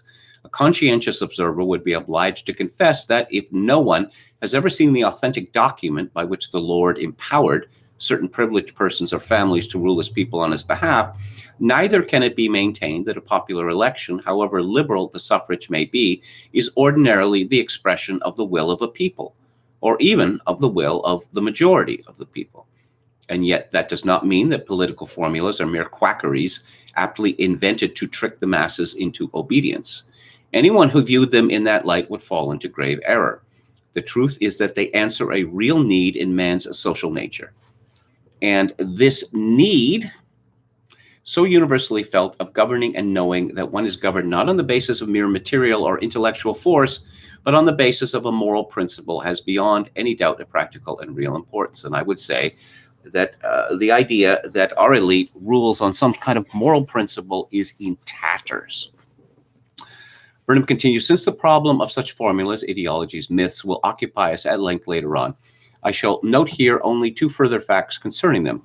First, the special political formula employed within a given nation is often related to wider myths that are shared by a number of nations, so that several political formulas appear as variations on similar basic themes. Conspicuous among these wider myths are the great world religions, Christianity, Buddhism, Mohammedanism, which, unlike most earlier religions or still continuing religions of the type of Japanese Shintoism, are not specifically bound up with a single nation or people.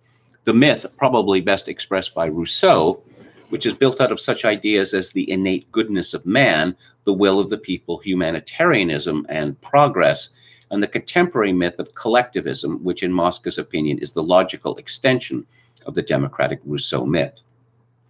Second, it may be seen from historical experience that the integrity of the political formula is essential for the survival of a given social structure. Changes in the formula, if they are not to destroy the society, must be gradual, not abrupt. The formula is indispensable for holding the social structure together. A widespread skepticism about the formula will in time corrode and disintegrate the social order. It is perhaps for this reason have consciously understood that all strong and long-lived societies have cherished their traditions, even when, as is usually the case, these traditions have little relation to fact, and even if after they can hardly be believed literally by educated men. Rome, Japan, Venice, all such long-enduring states have been very slow to change the old formulas, the time-honored ways and stories and rituals, and they have been harsh against rationalists who debunked them. This, after all, was the crime for which Athens put Socrates to death. From the point of view of survival, she was probably right in doing so. Now, I've noted before that Mikhail Gorbachev was one of the, well, in terms of survival, one of the worst leaders in history. He was not only out of office after 6 years, the country of which he was the leader, or the nation, sorry, no, the polity, if you will, to be more exact, no longer existed.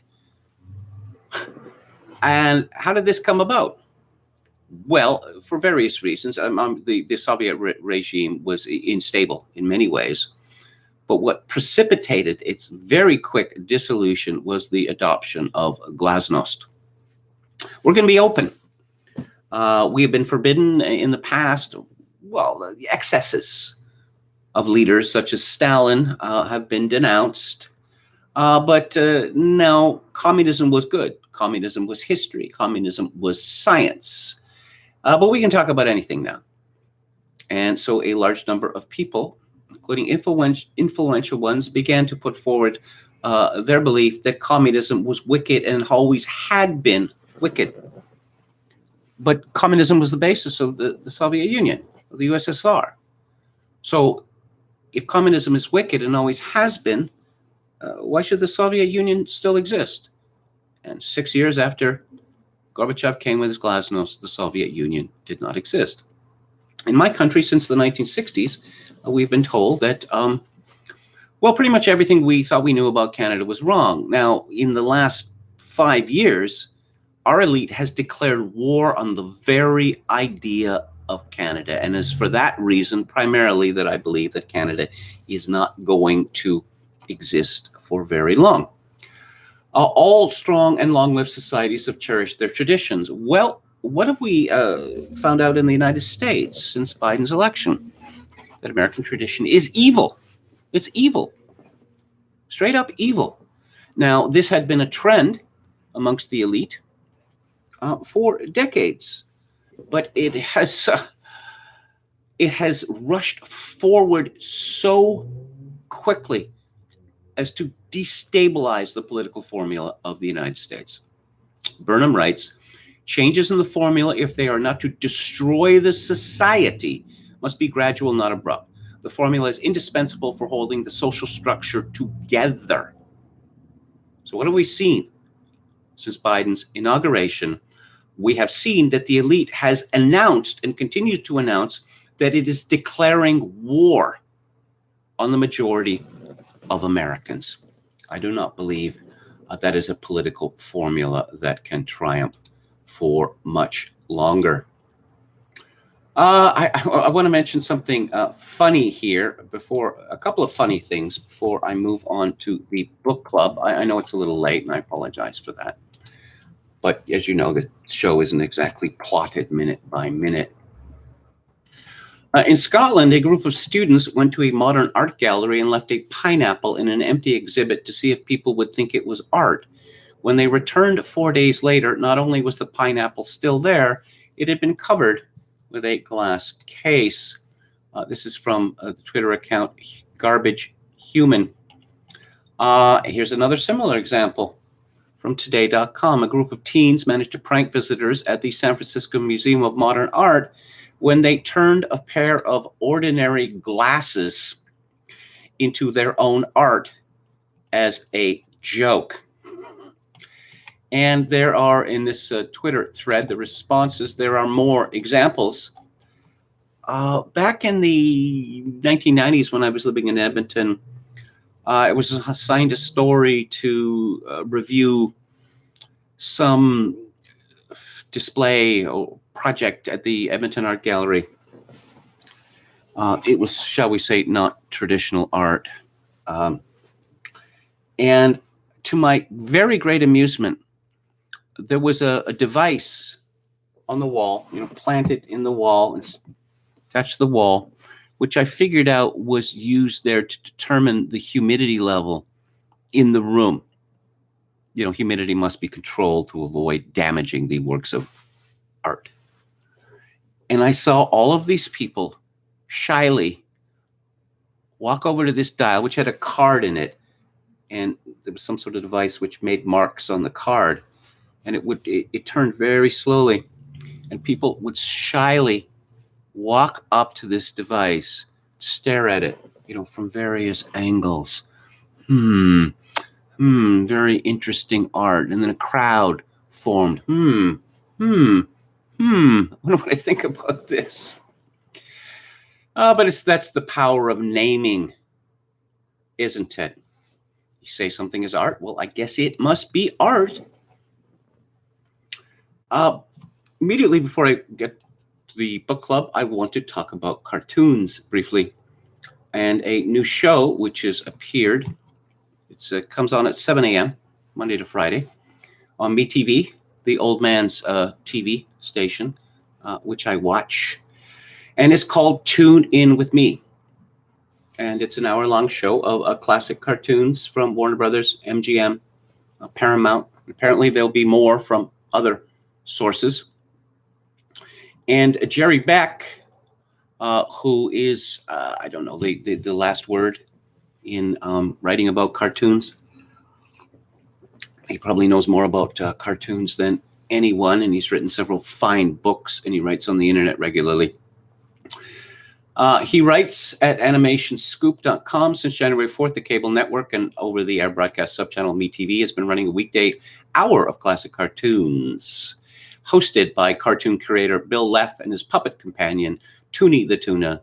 Tune In With Me has already found instant success with animation fans, as well as with MeTV's core classic audiences. So there was a show that I watched growing up in Vancouver called J.P. Patches, which was on Cairo TV in Seattle for 23 years, something like that. J.P. Patches was a clown, and he showed cartoons, and there were other people, improvised comedy, and he had a whole host of characters that he had created. Ketchikan, the Animal Man, and my favorite, Sam Gefilte Fish. I had no idea that until decades later, that gefilte fish was an actual thing. It was just funny. It sounds funny. And the host touches on that question. You know, Bill Leff, what are children going to laugh at something if they don't understand the reference? Yes, they will often laugh at it. And I often laughed heartily at cartoons when I was a child. I had no idea what they're talking about. For instance, I've told this before, well-known cartoon with the balcony scene from Romeo and Juliet, played by chickens. And the Juliet part is played by Katharine Hepburn as a chicken. Romeo, Romeo, wherefore art thou, Romeo? I love you, Romeo. Really, I do. I had no idea who Katharine Hepburn was, or Shakespeare, or Romeo and Juliet. But it was a chicken speaking in a ridiculously affected voice. So there are three characters on this show, and the joke is that the tuna has been left behind while its owner, Lila Gorstein, is the comedian who plays this woman. Very amusing she is too. I just wanted to mention this because I found this show I find the show very enjoyable indeed. Well, last week they had a show where every show is built around a theme. This morning it was in black and white because they'd run out of ink. So they did all this, private detective and noir stuff. Last week they hadn't prepared a show. So Lila Gorstein, she played this character who was a green and was all about recycling and about recycling old TV. And she said that she had found a script from a 1954 family sitcom, which had only aired once, and so they could redo that. And the show was called Leave Your Father Alone, which I just find enormously funny. It's funny for two reasons, because these shows tend to have, shows like Father Knows Best or Make Room for Daddy, that the father was the authority figure, but also referring to at that time, Dad has come home from work and, don't bug Dad. He's been working hard all day. But anyway, I just wanted to put in a plug for Tune In With Me, which is on MTV, Monday to Friday at 7 a.m. So now we are going to move on to the book club. And the book today is called Made Men, the story of Goodfellas. It's by Glenn Kenny. And I don't know Glenn Kenny. He has a blog, which he doesn't. He spent a lot of time writing for the blog when he had trouble getting paid work. He doesn't go back to it very often, but some years ago, I used to make fairly regular contributions to the comments. I like Glenn Kenny, but I've noticed that he has become exceedingly woke in recent years. For instance, I don't know, some old movie with a man in a dress, and that's comedy gold. A man in a dress. But now, of course, a man in a dress is pretty much hate speech. So one must condemn comedy where you are expected to laugh at a man in a dress. And I'll say right up front that I very much enjoyed Made Men. And it taught me a great deal about Goodfellas and about Martin Scorsese that I didn't know. And keep in mind that I have read hundreds of thousands of words, or maybe millions of years, over Martin Scorsese over the years. Here's something. Well, let's talk about Goodfellas. I mean, I'm going to assume that people know about the movie. First, about Glenn Kenny, that he worked for a Premier magazine, which I used to read regularly. The Premier magazine went out of existence. And then he wrote for MSN, and MSN decided they didn't want to do that sort of thing anymore. He's written for Roger Ebert's site for some years. He's also appeared in the New York Times and elsewhere. To give you an idea of his own tests, in the 2012 Sight and Sound Critics poll, he listed his 10 favorite films as Anatomy of a Murder, Belle du Jour, Boudou Saved from Drowning, Céline and Julie Go Boating, Citizen Kane, Dr. Mabuse the Gambler, Psycho, The Searchers, Singin' in the Rain, and Stalker. So, yes, I was going to say something about Goodfellas, just for those people who are not familiar with it. I can't imagine, why anyone wouldn't be. But nonetheless, it's a movie that came out in 1990. And of course, it's directed by Martin Scorsese. It's produced by Irwin Winkler, but Glenn Kenny explains at great length there's a considerable controversy about this, particularly, Barbara DeFina, who believes that she was actually the producer of the film and did not get credit. Irwin Winkler's position is that he's the person who, pretty much put the project together, so that makes him the producer. It is based on the book Wise Guy by Nicholas Pileggi, which is a, true story. And the screenplay is written by Pileggi and Martin Scorsese. It stars Robert De Niro, Ray Liotta in the role. It made him a star. Joe Pesci, Lorraine Bracco, and Paul Sorvino. The cinematography is Michael Bauhaus, and I have praised Bauhaus's cinematography previously. It's a long movie. It's 146 minutes, although I note that what the Aquaman movie is longer than 2001. It's certainly, 20 minutes longer or so than Goodfellas. Casino, which is the next organized crime movie that Scorsese made, that also has Robert De Niro and Joe Pesci in it, is 3 hours long. When queried about this, Scorsese said, "It's a fast 3 hours," and trust me, it is a fast 3 hours. The budget of Goodfellas eventually ran to $25 million.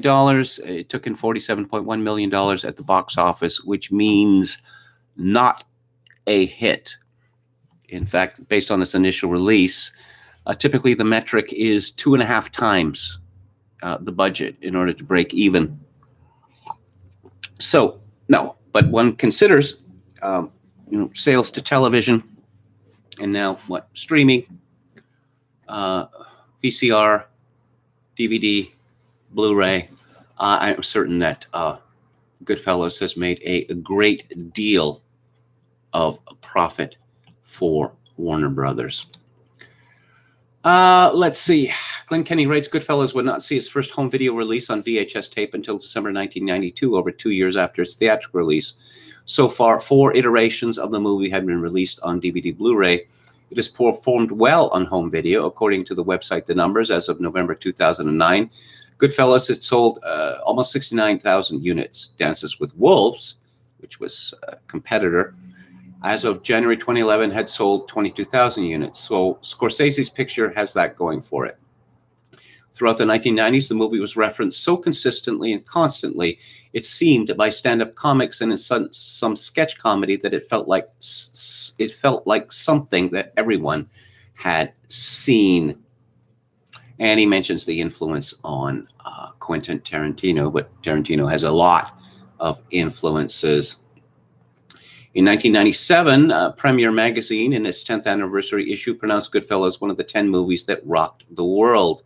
During those 10 years, Martin Amis contributed an essay commemorating the movie, writing, "In its dealings with the Cosa Nostra, Scorsese's camera work displays all its inimitable edginess and urgency, but we shouldn't overlook the director's steely moral wit.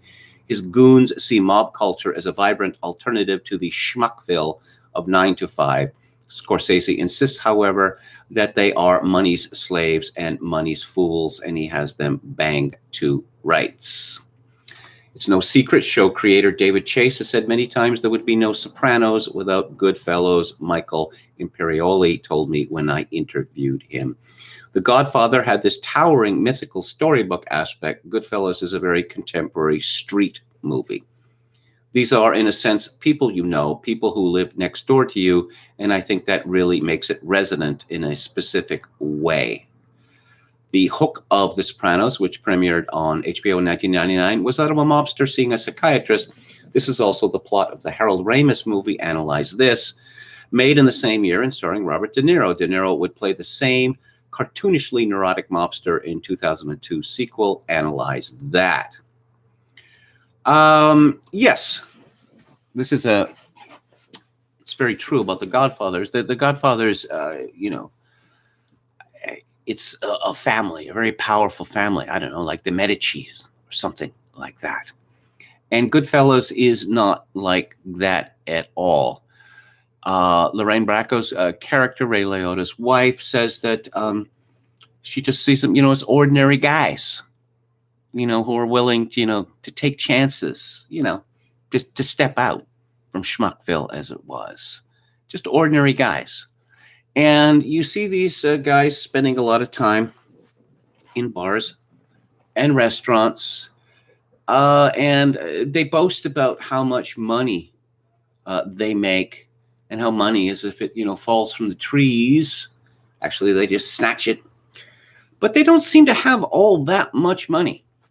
You'll note that near the end of Goodfellas, Ray Liotta, he gets $600, just a small sum of money from Paulie, and he says, "This for a lifetime." Well, didn't you think to save some money? Of course, if you look at the living conditions and you compare the way that the various people in Godfellas live compared to the really rather outstanding compound that the Corleones have in Lake Tahoe, well, it's like chalk and cheese. Chalk and cheese.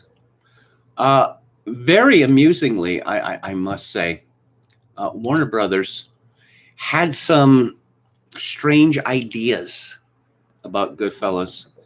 The Warner executive, Terry Semel, if you've ever watched any documentaries about Stanley Kubrick, you will find Terry Semel in pretty much all of them. And I had an opinion of Terry Semel based on his support for Kubrick's work. But after reading this, I don't know. The Warner executive, Terry Semel, had flouted Tom Cruise and Madonna for the parts of Henry and Karen, a suggestion that was privately ridiculed by the film's makers at the time and may now be ridiculed by many more. Irwin Winkler was careful in recounting his own disdain for the idea to not have it reflect on Tom Cruise himself. I asked Michael Ovitz, the super agent, if Cruise had even read the script, since he was so wrong for the part, and Cruise is an actor who has a very good sense about what roles he should play. Did Cruise want to be a cokehead? As for Madonna, we wouldn't discuss. Paul Sorvino had doubts about playing Paul Vario, the mob boss whose name would later be changed to Paul Cicero. The voluble character actor was curious about why he was approached to play someone so quiet. And while he portrayed criminals before, he'd never played such a killer. At a Tribeca Film Festival Q&A commemorating the making of the movie, Sorvino said, "The real difficulty there was the inner life, that weird bifurcation of character. When they're home, they're family people. When they're out, they're shooting people." His doubts continued in the run-up to the shoot. I was quitting after almost 4 weeks, and we were supposed to start 3 days later, and I called my manager and said, "Get me out of this. I can't do it." One day, feeling some frustration at being unable to tie a tie properly or feeling some spinach in his teeth, Sorvino's recollection is like anyone else's in its changeability, he caught an unguarded look at himself in the mirror, and the unpleasant look on his face gave him the key to playing Polly. I suppose that's very, it's also common. It's so common with classic movies that you think of Paul Sorvino playing Paul Cicero, and you think, well, who else could play that part?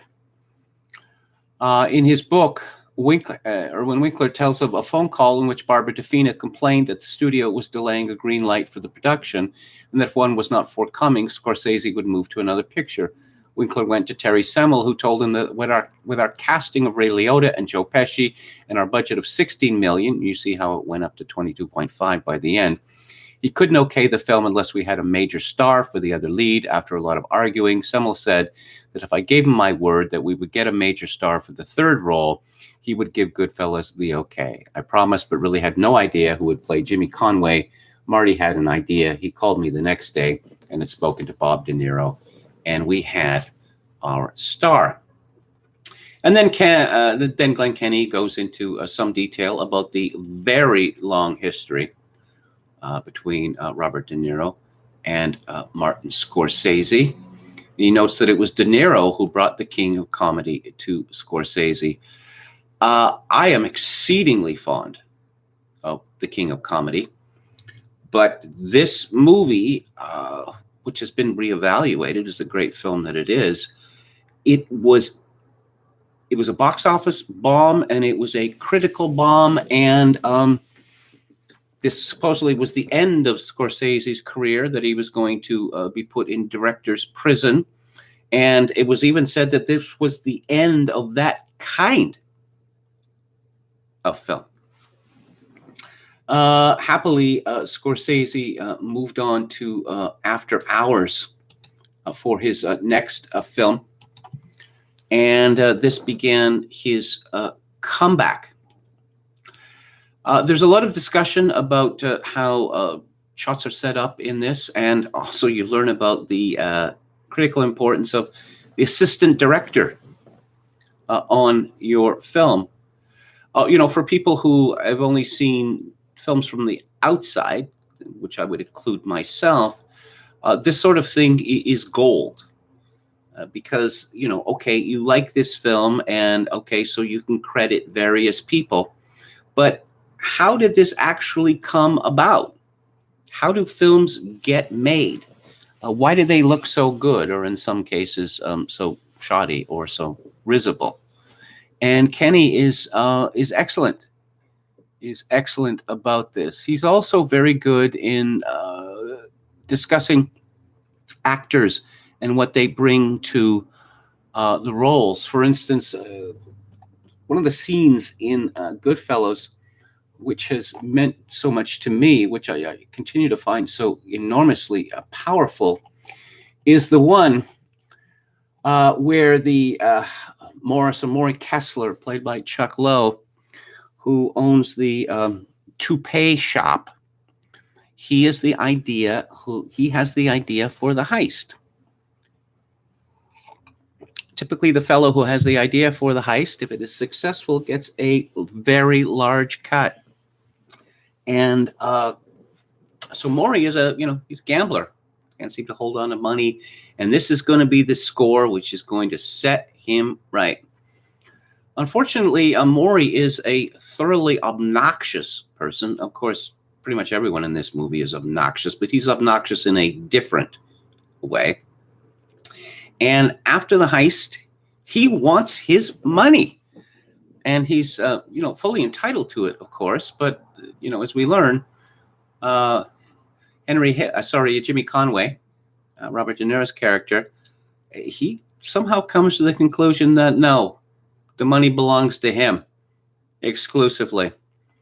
And so we have the famous scene where Maury won't shut up, and he's attacked by Jimmy Conway, and hilariously, when his toupee comes off and is hanging at the back of his head. And we see the scene in the bar where we're looking at Robert De Niro and we're seeing him puffing on a cigarette very intently. You see the coal burn brightly and you see the look in his eyes. Am I going to kill him or not? Yeah, I think I'm going to kill him. And then a little while later, I don't know, something happens. He's in a good mood and I'm not going to whack him. But of course, if the audience thinks that, Maury has got a reprieve, no, Maury doesn't get a reprieve. And Kenny he explains Scorsese's use of music in his films and how important the use of music has always been to Scorsese. And of course, the orgy of vengeance that Jimmy Conway wages against his own people is scored famously to the second half of Derek and the Dominoes, Layla. First half was written by Eric Clapton, of course, and the second half was written about Jim Gordon, who I've spoken of in this space. And the use of that music for a killing spree has become a meme in itself, and it was used famously in Community. When Abed decides to get revenge against the people who doesn't appreciate him. And I have to say, when they begin this montage of his revenge, just petty stuff, not physically hurting people, putting gum in a woman's hair or cutting up some other woman's backpack. And when this starts and the second half of Layla begins and you hear those familiar chords, I laughed so hard I nearly fell off my chair. So there's a funny scene in this book where Spider, who is the dog's body in another bar or card house, where our gangsters hang out, that this is a pivotal scene in the movie, I suppose you could say, because we know that Joe Pesci's character is, let's say he's thoroughly antisocial, and he's a murderer, and he has a short temper. But the Spider, he's just a kid. He's just a kid,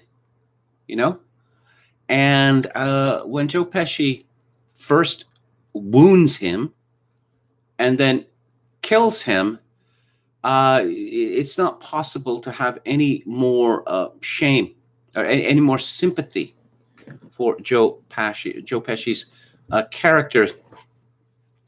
The only line that was constant was "Go fuck yourself, Tommy," said Michael Imperioli, who plays Spider. Those 4 words compelled Tommy to shoot Spider 4 times in the chest, point blank, killing him. Every take was different, but it had to be "Go fuck yourself, Tommy." Imperioli had been only working in film for about a year when he landed the part in Goodfellas. He can be seen in an auditorium scene in the unorthodox pedagogy drama Lean on Me from 1989, starring Morgan Freeman. When I heard about the auditions for Goodfellas, I thought, well, as an Italian-American actor living in New York, I should definitely be involved. Most of the young actors who went to Ellen Lewis's office were given Tommy's lines to read. I really thought I was trying out for Pesci's role, Imperioli laughs. Ellen said, "Great job. I want you to come back and meet Marty," which made me nervous because I'd heard accounts of him sitting in judgment, so to speak, but he could not have been more cordial. "You got the part of Spider," he told me, which both elated and disappointed me a little. I really thought I was going to get Tommy. That's how deluded I was.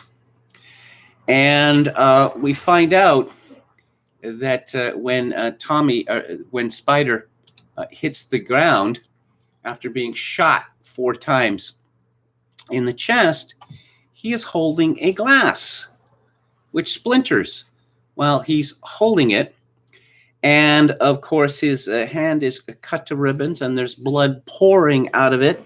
and everyone is looking on appalled, and he has to be rushed to the hospital, at which point this becomes amusing indeed, because when the ER doctors examined Imperioli, they found that he had 4 bullet wounds in his chest, only, of course, they were not bullet wounds, they were squibs. And when they found out that they were squibs and not bullet wounds, the ER staff was not best pleased.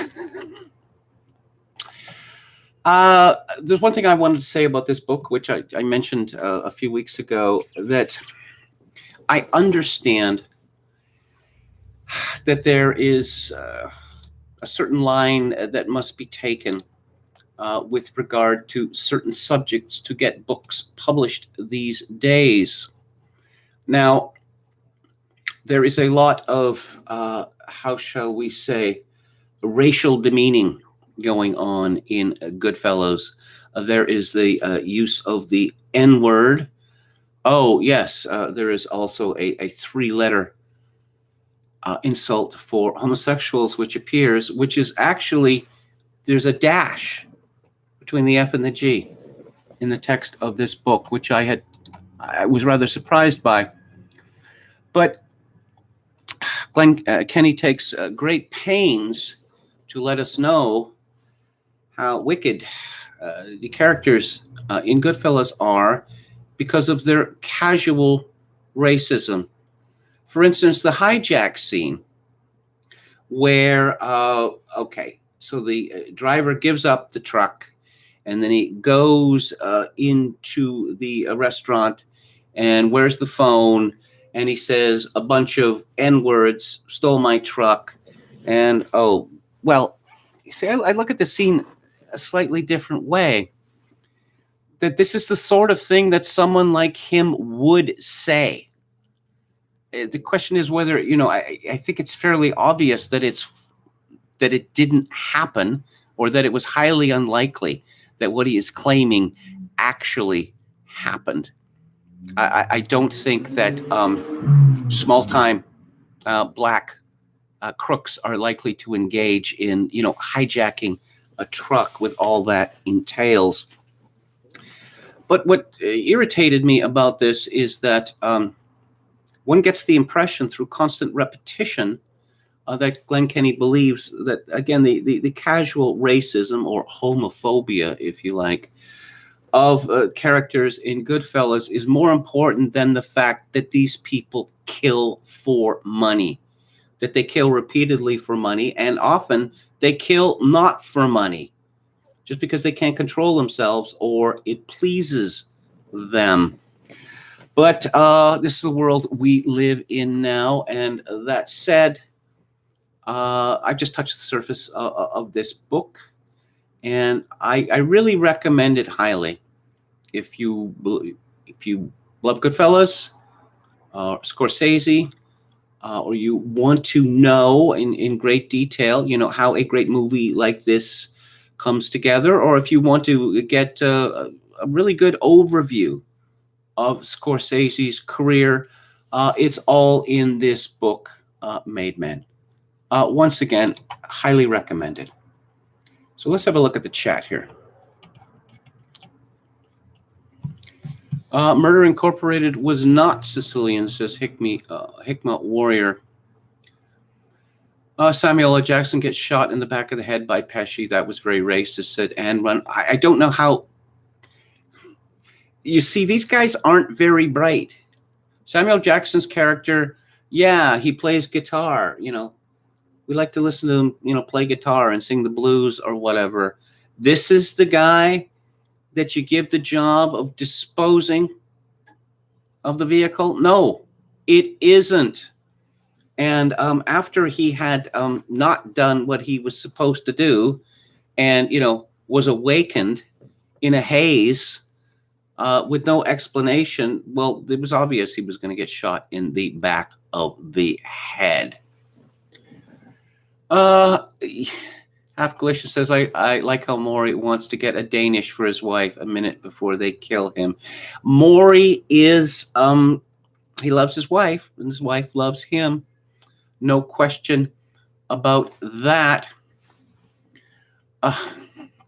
Yeah, there's a lot of humor in Goodfellas, What Carbone that make the coffee to go, and then he goes to make the coffee to go, and Joe Pesci screams at him like, what the hell is wrong with you? But then again, one feels sorry for him because Joe Pesci gives orders and they maybe sound stupid, but do you want to disobey one of his orders?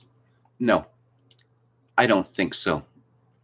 Both films also have Frank Vincent. Of course, Frank Vincent wanted Joe Pesci's role, which he didn't get, and apparently he was persuaded that the role that he played was a better role. I don't know about that. Frank Vincent is certainly very good in it, but of course, on the one hand, Frank Vincent says, "Oh, he's just busting his balls, and I just got out of prison, and this is my party," and it's true. But when Jimmy Conway, Robert De Niro says, you were really giving him a hard time. You really were a little out of line there. And it's true. He was. He went too far. Now, of course, his character is probably thinking, that I'm bulletproof because I'm a made man, right? Well, if you're dealing, usually, someone like Billy Batts would be bulletproof because he's a made man. But then you have to consider Tommy, Joe Pesci, because this guy is clearly beyond any of those kinds of considerations. And he pays for it, of course. Good scene with them cooking in prison. Yeah, they great dialogue in this. How do you like your steak? Medium rare. Aristocrat, huh? that never fails to make me laugh. Pesci was disrespectful to Batts first. Yeah, it's true. Okay. Yeah, Half Galician points out they get your F and shine box. That is particularly this, the second time he says shine box in terms of all-time best movie insults, that has to be right near the top. So let's wrap it up here. What's coming up? We're going to, next week on Theater Thursday, I'm going to talk about a movie about, it's a heist. It's a heist that goes wrong, but it doesn't go wrong in a way it's traditional. It's directed by Don Siegel from 1973, and it's called Charlie Varick. On February 18th on Theater Thursday, I'm going to be talking about a film about World War II. At the time, unusual film, and still quite remarkable as a psychological study of the men who send young men to their deaths on a regular basis, directed by Henry King in 1949. It's called 12 O'Clock High, and it stars Gregory Peck.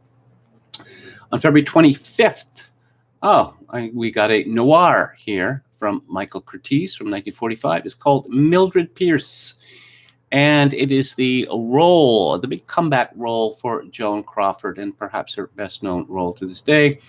And on March the 4th, we have Michelangelo Antonioni's Blow Up. What is this film about?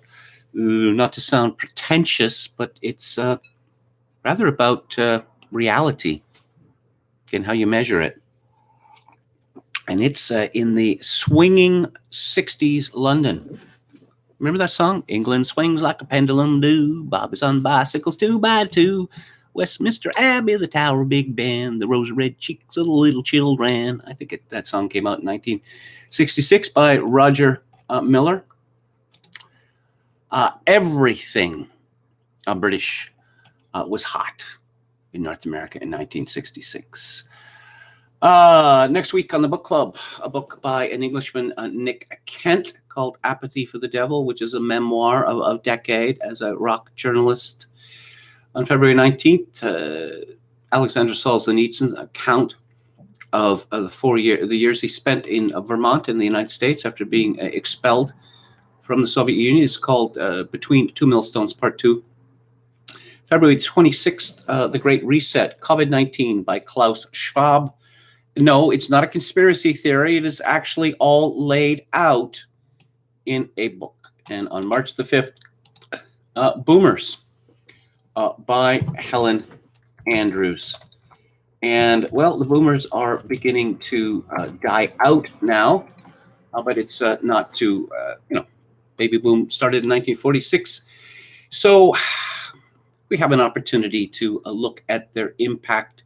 Subtitle, The Men and Women Who Promised Freedom and Delivered Disaster. Oh, dear. Oh, dear, oh, dear, oh, dear. So, of course, I'm not personally responsible for the effects of my benighted generation. So again, this is the show for today, and this week I shall be back on the air Monday at 4 p.m. Pacific, 7 p.m. Eastern. If you would like to donate to this live stream, which I could really use at this time, believe me, my PayPal account is linked to Kevin_Grace@hotmail.com. Once again, Kevin_Grace@hotmail.com. If you are in Canada, you can donate directly to this live stream via interact@kevingrace@shaw.ca. And if you like the show or any part of it, I would appreciate it if you click on the like button and subscribe to my YouTube channel if you have not done so already. And I shall leave you with this, my traditional benediction. In these days of social atomization and civilizational collapse, I do dearly wish that you, my dear listeners and viewers, manage to forge a genuine human connection in order to ease the burden. Good night.